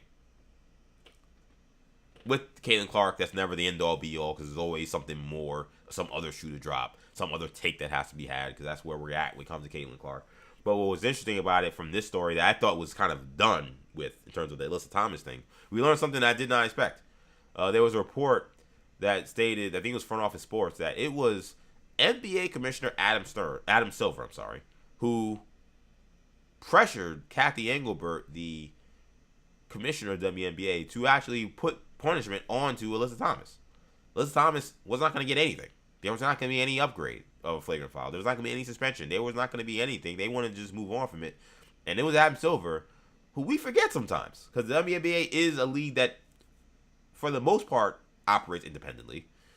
But Adam Silver is also a member of the WNBA, because the NBA owns the WNBA, and it's part of their umbrella. And he is somebody. Essentially, Kathy Engelbert kind of works for him. Like he hires the commissioner. Like he's a part of this whole process. He's not actively working in WNBA, but he is somebody that is invested, and he has the kind of say to come down and say, this is what the league wants, and this is what has to happen. Apparently, that is what happened here. That he came down and told Kathy Engelbert, you got to suspend Alyssa Thomas for this incident, and that's where the suspension came from. Now, Kathy Engelbert denied that happened. WNBA denied that happened. Why would you admit that happened? That makes no sense, but they denied it. Adam Silver was asked about it at this CNBC boardroom summit, and he declined to comment on it, which is not a denial. He just declined to comment on it. So that's interesting. But what was also interesting from this was the commentary he had on Caitlin Clark, which was pointed. He said here, quote, I have to come to know Caitlin really well. She's an incredible player and also an incredible person, and she wants to focus on being the best player she can. She's become a little bit of a political football in this country, and I think it's incredibly unfair to her. I don't think that issue is ultimately about officiating. It's become political ping pong with her, and she's a young woman who's just trying to improve her game. He also added, ultimately, the issues around Caitlyn are largely not about officiating. In that particular incident, is not about whether a foul should have been called at the time in the game or whether that was ultimately a flagrant on review. So that's interesting because, like, here's what I'll say. There absolutely have been conversations, because I've had them and I've talked about it, about how bad the officiating is in WNBA. And I think he was asked about it, and he said something along the lines of, like, WNBA officiating has to get better. But to be honest, like, most of my days are dealing with the issues the NBA officiating has. People complaining to me about how bad the NBA officiating is, which I thought was a good line, and that's probably the right company line to have, because that should be his focus. There have been a lot of questions about why Adam Silver even came down with the Kathy Engelbert thing, and then also, you know, why he's even commenting on WNBA in this way. So what I will say is, listen, the officiating is an issue, and I do absolutely feel like there have been conversations about those plays involving Kate Clark that I've had, and I know other people have had. They're saying, what is going on with these officials? These games are getting too physical, getting too chippy, and players are crossing the line, and the officials don't see it. They just miss it. And listen, officiating is hard. I've done it, so I know how hard it is. I've done it on the youth level, and it's hard. But I gotta be real, man. Like, the WNBA compared to the NBA, the officiating is abysmal. And that's saying a lot. I complain about refereeing in the NBA all the time, but what goes on in the NBA, WNBA is ridiculous, and it's bizarre because, just keeping it in a buck, the players are not playing above the rim. The players are not moving as fast. So you should be able to see more of this stuff. Like, there's a lot of the issue with officiating in the NFL, in the NBA, in Major League Baseball, when umpiring is these athletes are so fast, and then these women are fast too. I'm not trying to go there. You know what I'm trying to say, though. Like, but these athletes are so fast, and sometimes it's the ability to pick up things that are happening in live action. What we see on a slow-mo replay is hard to pick up in live action as an official, and when you got a million things going on in your head, and that's a totally fair point. But you would think, when you watch the WNBA, where the game's going to be, and even though the game has evolved in a major way, someone who watched it in the 90s and early 2000s and was a fan, or a super fan during that time, the game has evolved in so many ways that it is much faster. The players are more athletic, but it's not as fast and as athletic as the NBA. So the officiating shouldn't be worse. So the WNBA 100% has an officiating issue, and these plays I've talked about, other people talked about, have also been about officiating, because I just think that the WNBA officials aren't. I don't think they're qualified. I'm being honest. Like, whatever games they officiate, whatever, they haven't shown the competency enough for me to co-sign that they should continue to do this. They stink. They're not good. With that being said, Adam Silver is right about the fact that the louder conversation, partly because of the algorithm, partly because of just what pushes views, engagement, rage bait, has been not about the officiating, but more about what these plays mean about Caitlin Clark's presence in women's basketball and how that has become a political football. And that part of it, he's 100% right about. And it sucks. It sucks, and everybody's to blame. I'm being sick, and I know it's like, oh, you're being the weak, not picking a size thing. No, I'm sorry.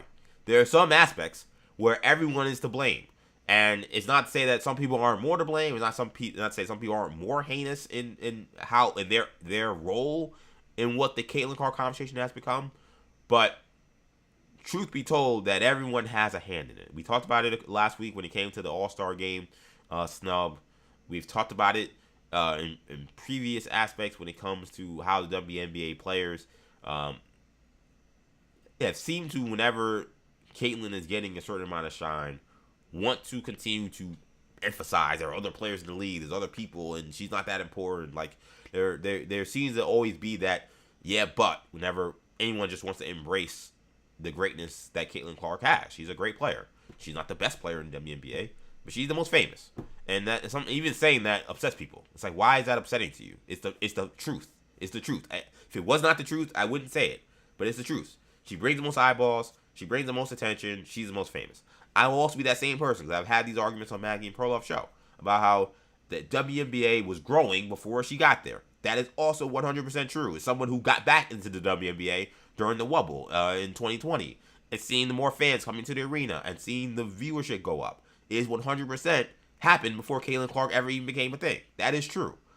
The explosion that we've seen in the last few years that allowed a lot of these women to also have what I thought was a highly successful CBA negotiation in which they all became millionaires happened in large part because of viewership and attention that was brought on by Caitlin Clark, not alone, Angel Reese, and Paige Beckers, and other young stars as well, but the spearhead of that was obviously Caitlin Clark. It's just the truth. And for some reason, when you say these things, it's not just the women, because there's men who cover the NBA too, and there's men who talk about this. The people, when you say that, it enrages them because of long-standing racial biases and long-standing inequities that have been around not just women's basketball, but women's sports when it comes to the attention, treatment, compensation for black women compared to white women. Again, all that also true. But then instead of, for the folks who are coming in as Caitlin Clark fans and coming in as people who are excited to watch women's basketball, they like Caitlin Clark,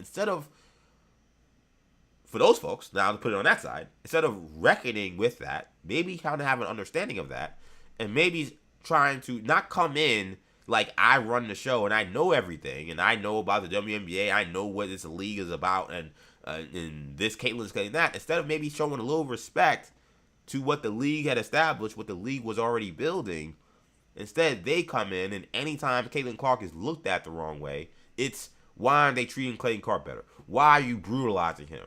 These women, these lesbian women, they must hate this straight white girl. It becomes this nonsense. It becomes this BS, and it becomes a topic that Adam Silver says he's right is not about basketball anymore. And I can't stand it. I hate the fact that to be honest, like, the whole conversation has made me like not really want to engage with like Caitlin Clark content.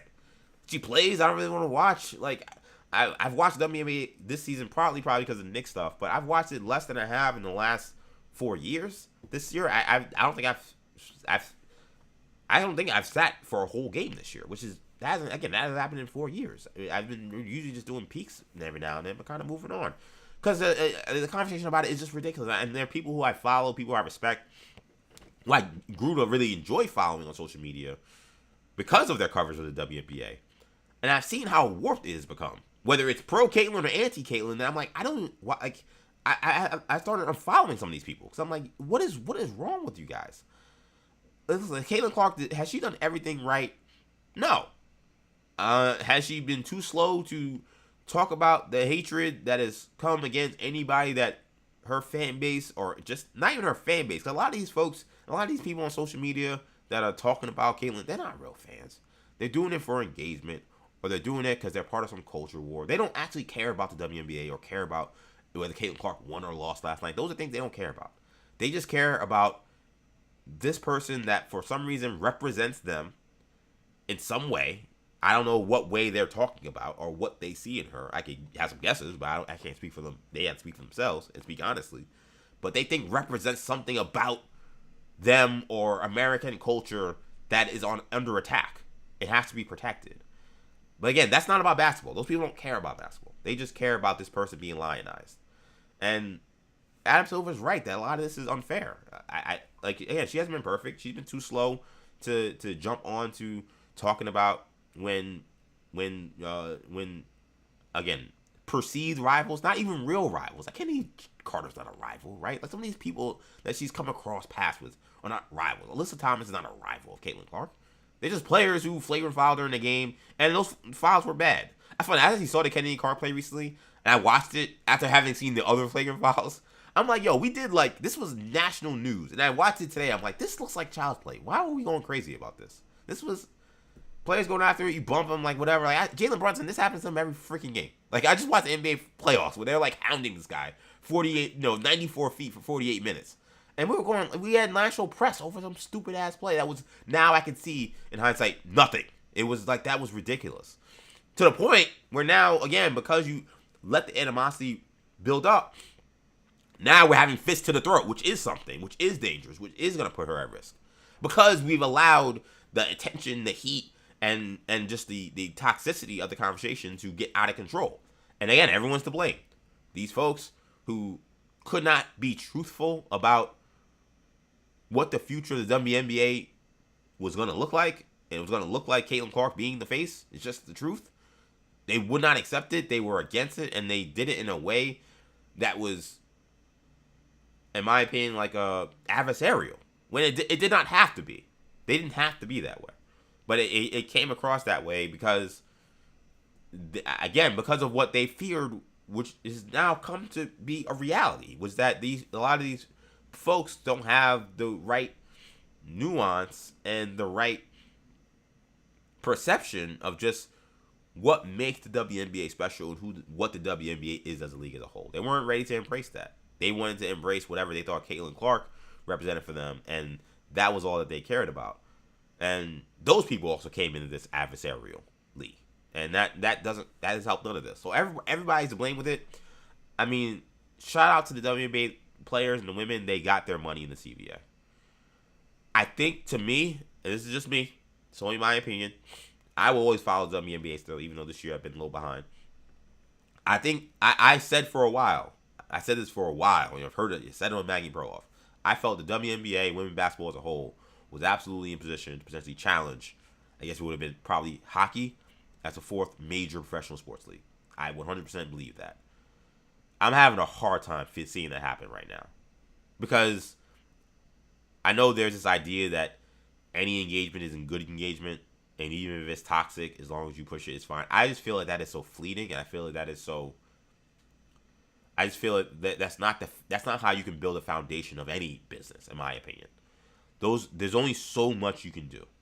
Like, there's only so much toxicity, there's only so much controversy, so much you can push before people just tune out, or it just becomes white noise, where nothing becomes shocking, or nothing becomes too over the top, or nothing becomes outrageable, because everything you do is outrageable, right? Like, that's the truth. Like, I mentioned someone like 6ix9ine, right? He was a rapper who came up, and again, I called him a provocateur, because that's kind of what he was. Provocateur, that's how you say it. Provocateur, because that's kind of was his gimmick, was that he came in, he talked crap about people, showed up in hoods, tried to disrespect gangsters, and landed himself in prison, right? Like, and he was the hottest thing for like 4 or 5 months. It was the hottest thing. But that's 4 or 5 months, and then he's disappeared. And then we've seen so many of these platforms that were massive and seemed like they were going, like, I'll mention something like No Jumper, right? How much engagement they were getting and all this stuff. And now we've seen this stuff, how they've had to close shop and lower their budgets and stuff because it's not the same. Like, it's just, there's only so much you could do with rage baiting that's gonna keep your business viable. At a certain point, you have to be able to adjust. Like, again, I don't do a lot of like pointing out media stuff because I don't really like to do that. But like, I was actually thinking about the Breakfast Club recently just because of this Charlemagne academics beef. And like, it's actually funny seeing like academics who's someone who actually pushes bombastic commentary, bombastic rhetoric and narratives, and plays essentially a character. And that's not, none of this is a diss to him. And be clear, it's not. He would tell you this is what he's doing. But he's made a great fortune from it. He's made a great life for himself for it. But it's kind of crazy to see him across from Charlemagne the God, who kind of also established his career on that. That was part of his whole character as well on the Breakfast Club and all the projects he worked on. And seeing those two guys arguing, debating, and one, seeing how much Charlemagne got the better of academic in that debate, but also just seeing like how much Charlemagne has grown and how it is not, and none of that has in any way impacted his like cultural relevance. Like, he is no longer the most bombastic, I'm gonna say the craziest thing, get under people's skin, be a provocateur kind of guy anymore. That's not who he is. It's not limited his opportunities. It's not limited his money. At least it don't seem like it. It doesn't feel like it's affected him in any negative way. He is somebody that has made the pivot. At a certain point, for the WNBA, for your audience, for your fans, for the league, you eventually have to make the pivot. You have to make the pivot away from toxicity being the lead. And it's going to take everybody. It's not just like everybody's to blame. Everybody's going to have to hand in fixing it. Caitlyn, I know a couple weeks ago you were hurt, so you didn't have the availability. You need to come out earlier with a statement. Even if you couldn't talk to the press because you weren't available, you need to come out with a statement and say, yo, man, stop harassing Alyssa Thomas. This is bad. You don't represent me. I don't like you. I don't F with you in any way. You had to do that. For the fans, for the people who are attacking these people with racist and homophobic commentary, transphobic commentary, you got to understand, if you want to be a part of a community, it's a community, which means there are other people who you may not agree with, you may not like, or whatever, but you got to be respectful. And then for the folks who keep wanting to push narratives about Caitlin Clark giving things she hasn't deserved, that she doesn't earn, you have to understand who she is as a cultural figure. She's a cultural phenomenon. That's the truth. She's a cultural icon. That's the truth. And embracing her, not coddling, compete against her if you're a player, be physical, all those different things. But this whole trying to continue to shortchange her impact thing, it's not working. You're only cutting your nose off to spite your face. And it is just like indicative of an entire league that just keeps wanting to shoot itself in the foot. No, you shouldn't be voting her 11th among guards in the WNBA. Come on, man. Like, what is this? I feel like I'm on loony pills when I talk about this league or I think about this league. Because every week there's something that is like nothing that becomes a thing. Caitlin Clark got favored and fouled. Okay, this probably wouldn't have happened had they got to handle the referees. So that's a nothing thing, fixing referees that they didn't fix. Okay, the flagrant foul happens though. Okay, the important thing would be it's okay, eject the person, move on. Oh, they didn't do it because the referees are, again, incompetent. You didn't fix that. Okay, the thing will be, okay, let's suspend her after the game because we need to figure this out. You wait until a couple of days and people get drugged up. And then, oh, you suspended her. Okay, finally, we can put it at the end. Oh, wait, now the report comes out that the commissioner actually thought that not suspending her was the right move. Which, by the way, people will get you mad about Adam Silver getting involved. I'm glad he did. Alyssa Thomas should have been suspended. Like, what are we talking about? Like, she should have been suspended. Like, she should have got a flagrant foul too. What she did was flagrant. Nobody would have argued if she would have got ejected in that game. I mean, somebody would have argued because, again, this is a political football. But anybody with sense would not have argued that she got ejected. She's like, fist to the throat. I mean, you could fight, could have been a flagrant one. They had to throw her out. Yeah, we can't have those arguments. Those are basketball conversations. Once nothing happens, now it becomes something totally different, right? So all these things are preventable. And yet the league and everybody around it keeps shooting themselves in the foot. And I know a lot of people within the WNBA, people who do cover this every single day, who watch every single day, I know they can't stand when it feels like the casuals come in and helicopter in and tell them what to do. And I'm sorry if that's what this sounds like to you. But I'm doing this because I really think it's important. And I really think the W is special. And I really think the W has great players, great personalities, great media personalities as well. Sierra Sohie of The Ringer, I think, has written some amazing work just kind of talking about this entire issue. Again, there are so many others who cover this league regularly who do a great job. And, like, this has just become insane. It's become insane. And Silver's solely right. This political football aspect of it has made it not fun. There's nothing fun about politics today. I don't know if you've noticed that. I don't know if you've picked up on that. It's not really a fun topic. And yet we've allowed this to be the end-all, be-all for a basketball player who doesn't engage in politics. Like, that's the thing. And I think number one, I think that's the part of it that makes this unfair. Because for these people who lionize her as this person that represents whatever American culture they think that she represents, she doesn't talk about it or care about it or do anything about it in any way. Has she made some moves that are cringe? Yes. Should she have commented much more and much more aggressively about these people that are being racial homophobic? Yes. Should she have walked out with Morgan Waller when people know kind of what that looks like? No, she shouldn't have walked out with him. Those are things, again, preventable. Everybody's to blame. But she's not somebody that's like, I'm going to go on MS Now or Fox News or like, that's not, she's a basketball player. She doesn't have any political push or anything. That's not part of her deal. And that should be okay. I'm also tired of people thinking athletes need to have, like, they need, not like, oh, we are open to wanting to hear from them. I'm always open to wanting to hear from athletes. But thought process now that there needs to be a need for people to also be social activists. I'm sorry, that is ridiculous, and it has to stop. There was a time where yes, there was terrible things happening in this country, and when you have prominent for black people, I'm speaking for a black person, we have prominent black folks who are quiet. It does make you feel away.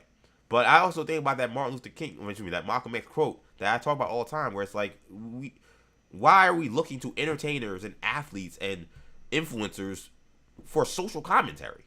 Why? When will we ever need that? Why would we ever want that? Why would you want people who actually study this stuff, people who actually engage with this stuff, engage in their community? Why wouldn't you want that?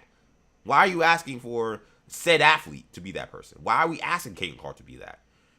We have so many activists in the WNBA. A lot of them are activists. A lot of them are doing phenomenal work, life-changing work, community-changing work. Why aren't we just putting the emphasis on them to keep doing that work? Why are we asking Caitlin Clark to be a part of that? She doesn't have to. That shouldn't be her requirement. And it shouldn't, her not doing that shouldn't also now be, oh, you only get negative press or negative headlines, or we talk about you only in a certain way. It just shouldn't be that way. It shouldn't. She's not hateful. She's not pushing any negative agendas. As long as she's not being hateful or negative in any way, then we shouldn't just be pushing things onto her that she's not asking for. I'm sorry, man. This is like the Caitlin Clark thing, as you can see, it's like it's reached a boiling point for me, and I'm tired of it, man. I'm tired of it. Big Friendly in the chat, rants from the couch with Big Friendly and great. Oh, that's his show. I thought you were talking about my rant. That's the show, by the way. Big Friendly's gonna be opening it up, so make sure you guys check it out. But man, what are we doing, man? This Caitlin Clark thing's gotten ridiculous. Keeping it moving. There's no future decision yet from LeBron James on what his destination is going to be, but he says that it is coming soon. Now, he was at Fanatics Fest yesterday, which a lot of people thought, ooh, this is going to be the day. I was one. I thought, okay, Fanatics Fest, it's been about now 3 weeks, almost 2 weeks and a half. Now is the time where we'll get a decision, just like Kevin Durant with the trade that happened at Fanatics Fest. It definitely seemed like it was lined up right for Fanatics Fest, so he can come into the Fanatics Fest doing this live podcast, what the hell he was doing. And then the news could break so that he could talk about it, and then he could, like, it could seem like this is crazy. Anything can happen at Fanatics Fest. This guy was at Fanatics Fest. He just got traded. Oh my God, what a coincidence. It's not a coincidence.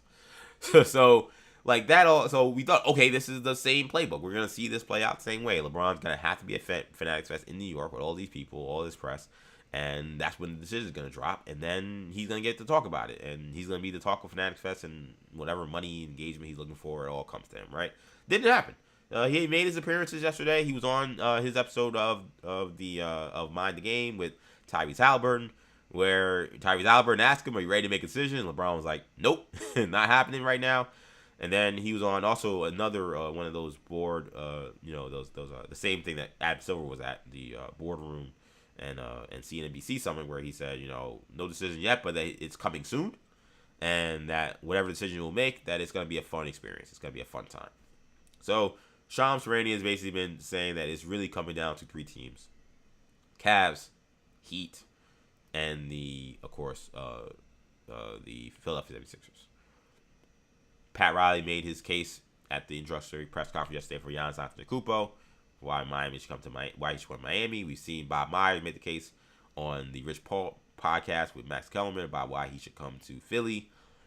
We've seen now Kenny Atkinson make the case for why LeBron should come to Cleveland. So we're not seeing active pitches being made on media, which is kind of crazy, right? We're not used to seeing this often, but this is what's been happening with guys talking about players that aren't on their teams, in this case being LeBron, about what decision he's going to make. What I will say is this. I don't think if he was going back to Cleveland, we'd have all this long, arduous process, because this is what it's been. He could say that the experience is going to be fun when he plays, and maybe it will be. I haven't found this Decision 4.0 fun at all. Like, it's kind of looked like clownish to me. Again, I mentioned how clownish I thought the Rich Paul podcast was.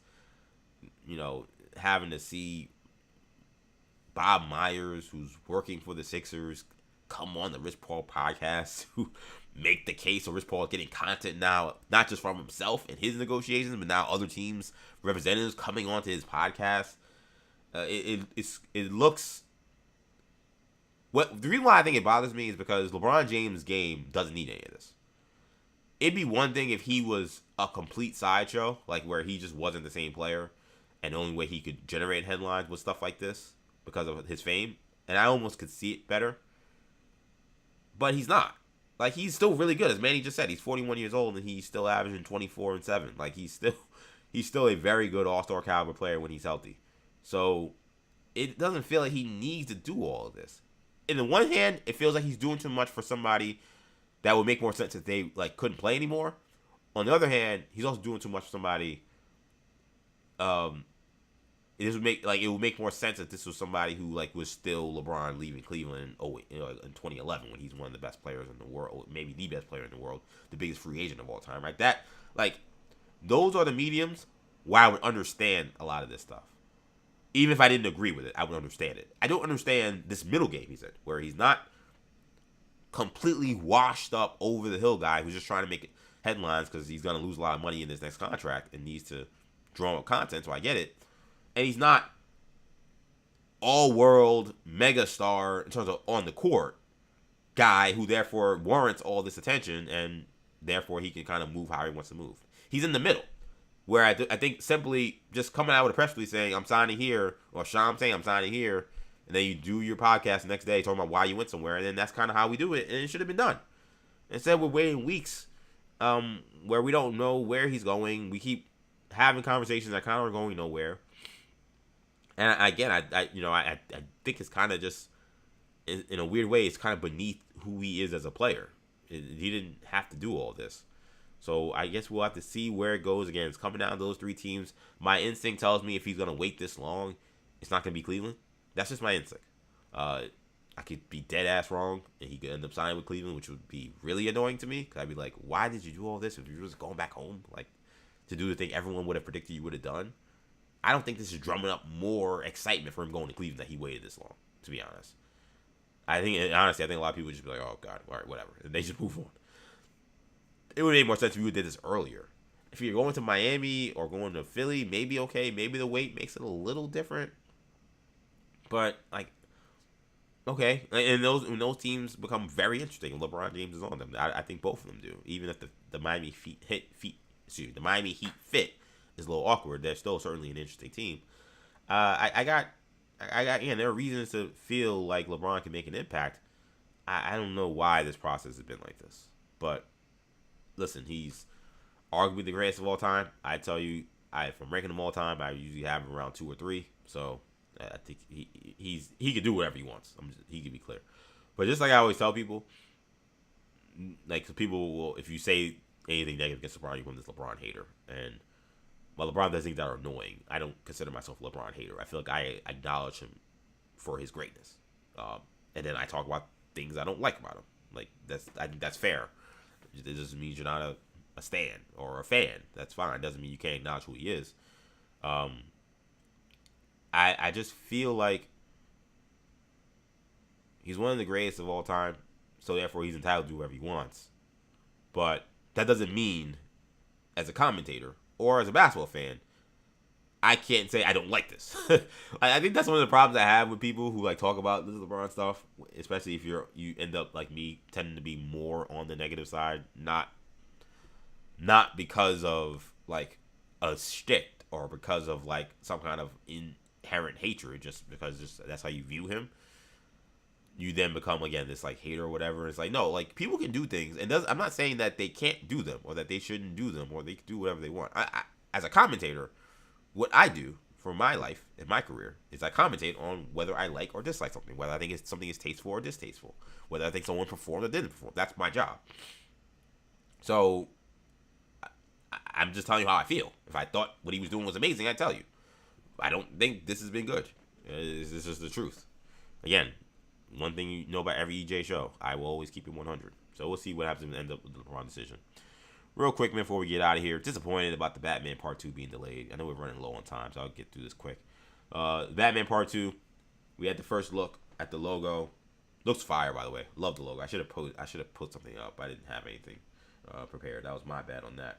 But the new logo looks fire. I love the new bat symbol. It looks great. But it was funny how they did all this to be like, oh, get ready, the Batman 2. Matt Reeves puts his first post kind of officially kind of pushing the Batman Part 2. Like, all right, let's go. And at the end of the post is like, February 2028. You're like, that wasn't the date it was before. Wasn't it coming out next year? So, yeah. So, this movie has been delayed. This movie has been multiple times delayed. A lot of it was in part because, as James Gunn put, Matt Reeves was having trouble coming up with the script. Matt Reeves, not only directs, he also writes these stories. And it was taking him a while to come up with a script. And it wasn't coming together for whatever reason. There have been allusions to it maybe being personal, but I don't know for sure, so I don't want to speak on whether or not I know for sure it was personal. But we know there was no script. And then the script was finally done. It got approved by DC, and then the movie's been going forward. We've seen, again, the Brian Tyree Henrys, and we've seen the news about Scarlett Johansson we had in the last show. We know Sebastian Stan's going to be Victor Zsasz, and Sebastian Stan recently has been sporting a bald head. People have seen him out in public. So we know he's playing Victor Zsasz. Victor Zsasz is famously bald. So we see the movie coming together. But I think at this point in time, it is becoming more difficult. It's becoming, not more difficult. It's over the course of time, the delays that happen and the movement that wasn't happening towards this movie happening is the reason why you're getting another delay. At this point, like, some people are really mad about this. I'm not going to go crazy. It stinks, right? We thought this movie was supposed to come out obviously this year. Like, it's supposed to come out originally November 2026. That didn't happen. Then the new date was October 2027, which you think, okay, long Halloween, October. All right, kind of makes a lot of sense. That's actually kind of a good date. And they're not gonna make it. That's unfortunate. Again, I'm not gonna trip. Some people go crazy over movie delays. I want the movie to be great. Like, make it as good as you can. Don't rush it. We know what happens when you rush movies. I kind of low-key think Supergirl was rushed. That's why, part of the reason why it was so bad.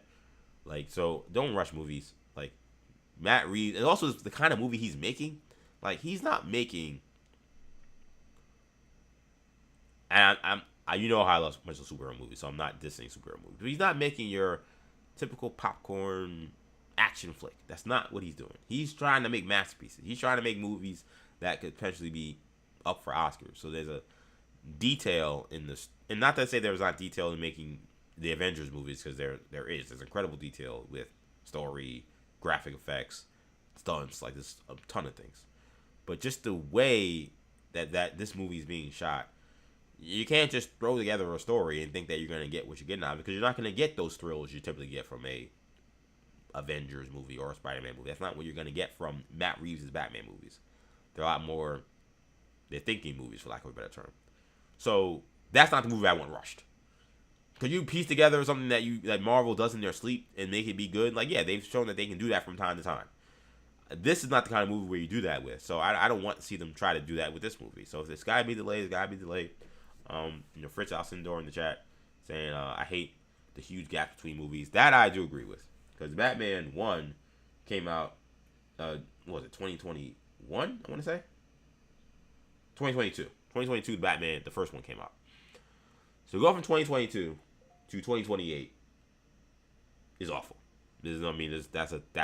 That's brutal. Like, you hire Robert Pattinson in part because he was young and you wanted to portray a younger Batman.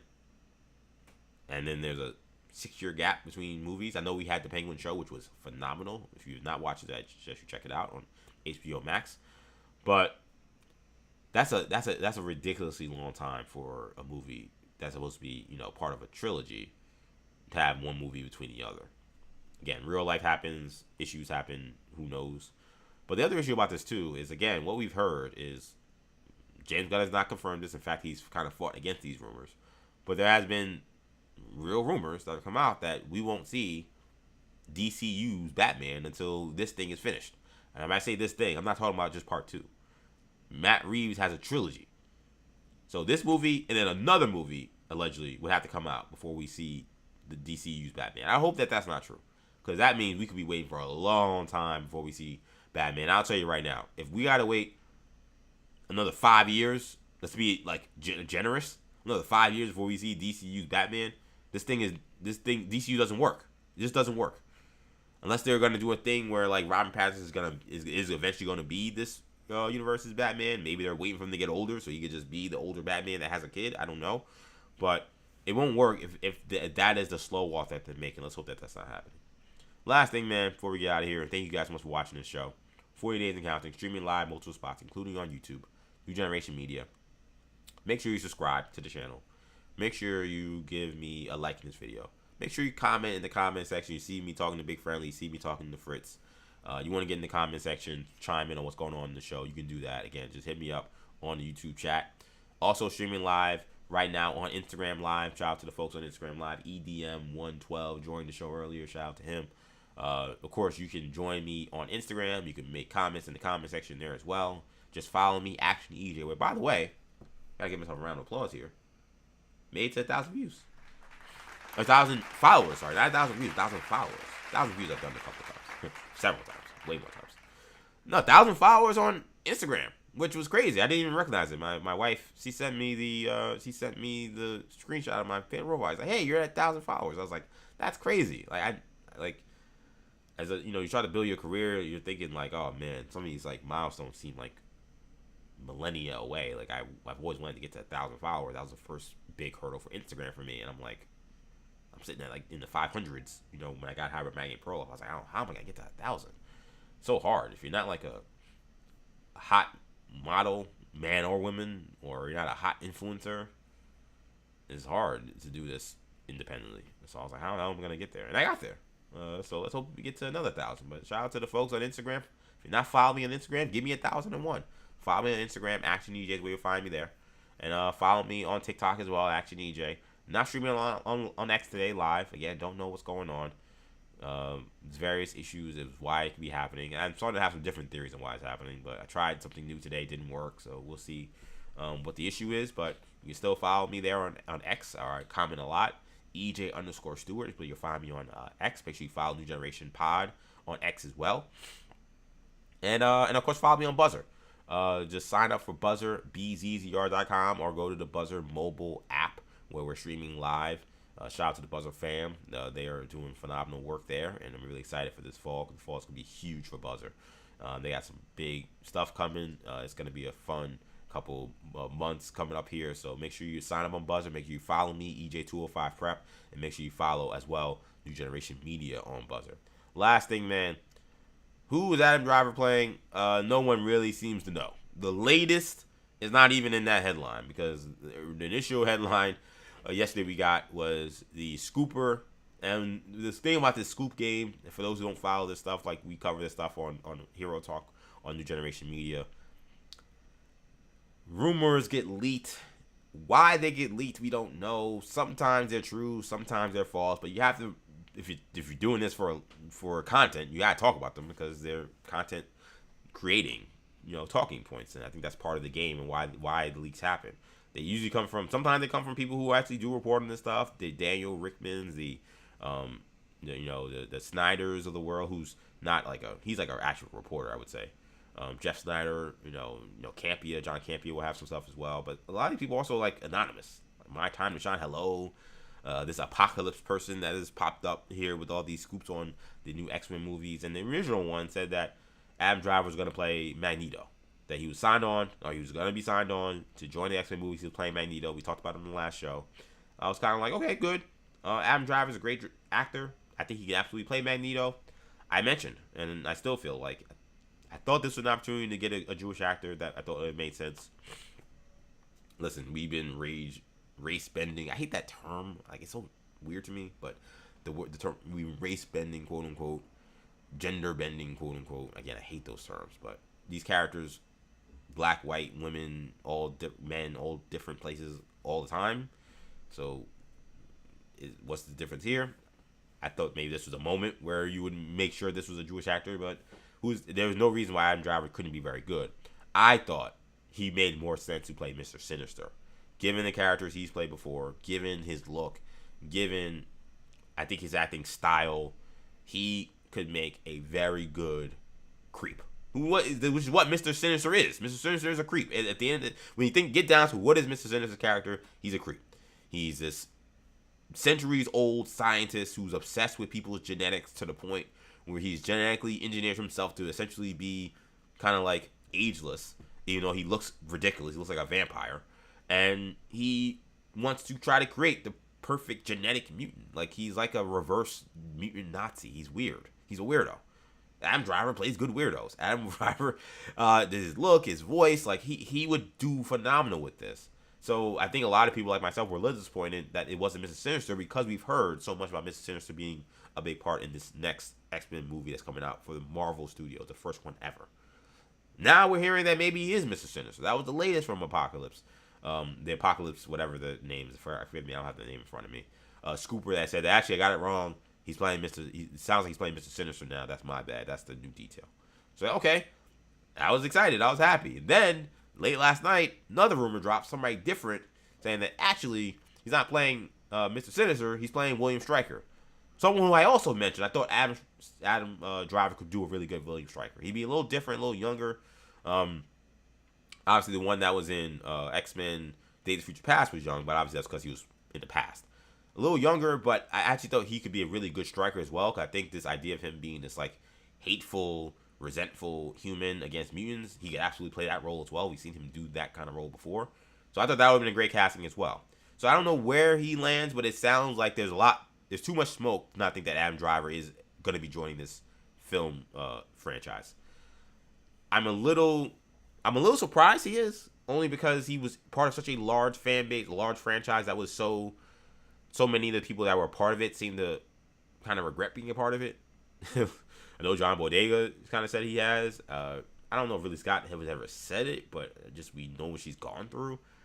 She doesn't talk about it a lot or really present it that much right now, so I assume she's probably enjoying this time away from the Star Wars world. It feels like everything about the post-trilogy just didn't come together in a way I think anybody thought it was going to. It became this thing that was not as fun as we wanted it to be.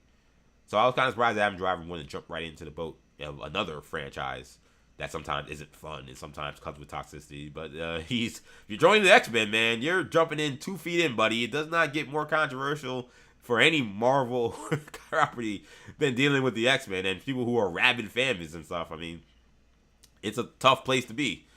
So I respect him for jumping in. I'm one of those surprised he has, because he doesn't have to. He's got enough money and enough fame to kind of get any kind of role he wants. But I'm glad. I think this makes more sense. If it is Mr. Sinister, or even Stryker, but let's stay with Sinister, because that's the one I think makes more sense. This is better. This is what you do with Marvel. You don't take your big name A-list actor and put him in the A-list role in the movie. That's not the Marvel formula. The Marvel formula is you take the A-list actor and give them the B-list character to put the B-list character over.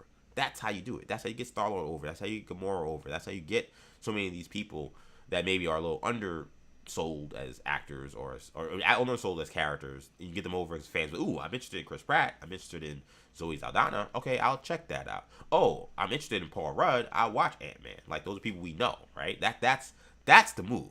Not Adam Driver, here's your Magneto. Magneto, you don't have to get over. Sorry, it's my You don't have to get Magneto over. Magneto is Magneto. You don't have to get him over. You don't say, Adam Driver, here, you're Magneto. No, you give him Mr. Sinister. Where any X-Men fan will know Mr. Sinister. Most Marvel fans will know of him. But, like, the people who don't know anything about X-Men are really... He wasn't in any of the first movie, so he's not... If you're a movie person, you still wouldn't know who he is. That's the one good thing about him.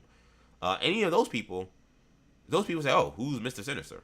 And then they do their research, and then they learn. But then, okay, I want to see Adam Driver because he's playing this character. And then Adam Driver, the talent that he is, he puts that character over because he does a bang-up job. And Marvel formula, baby. It's worked for 20 years. Don't mess with it. I love the idea of him playing the Sinister. I hope that's what he ends up playing. That's all I got, man.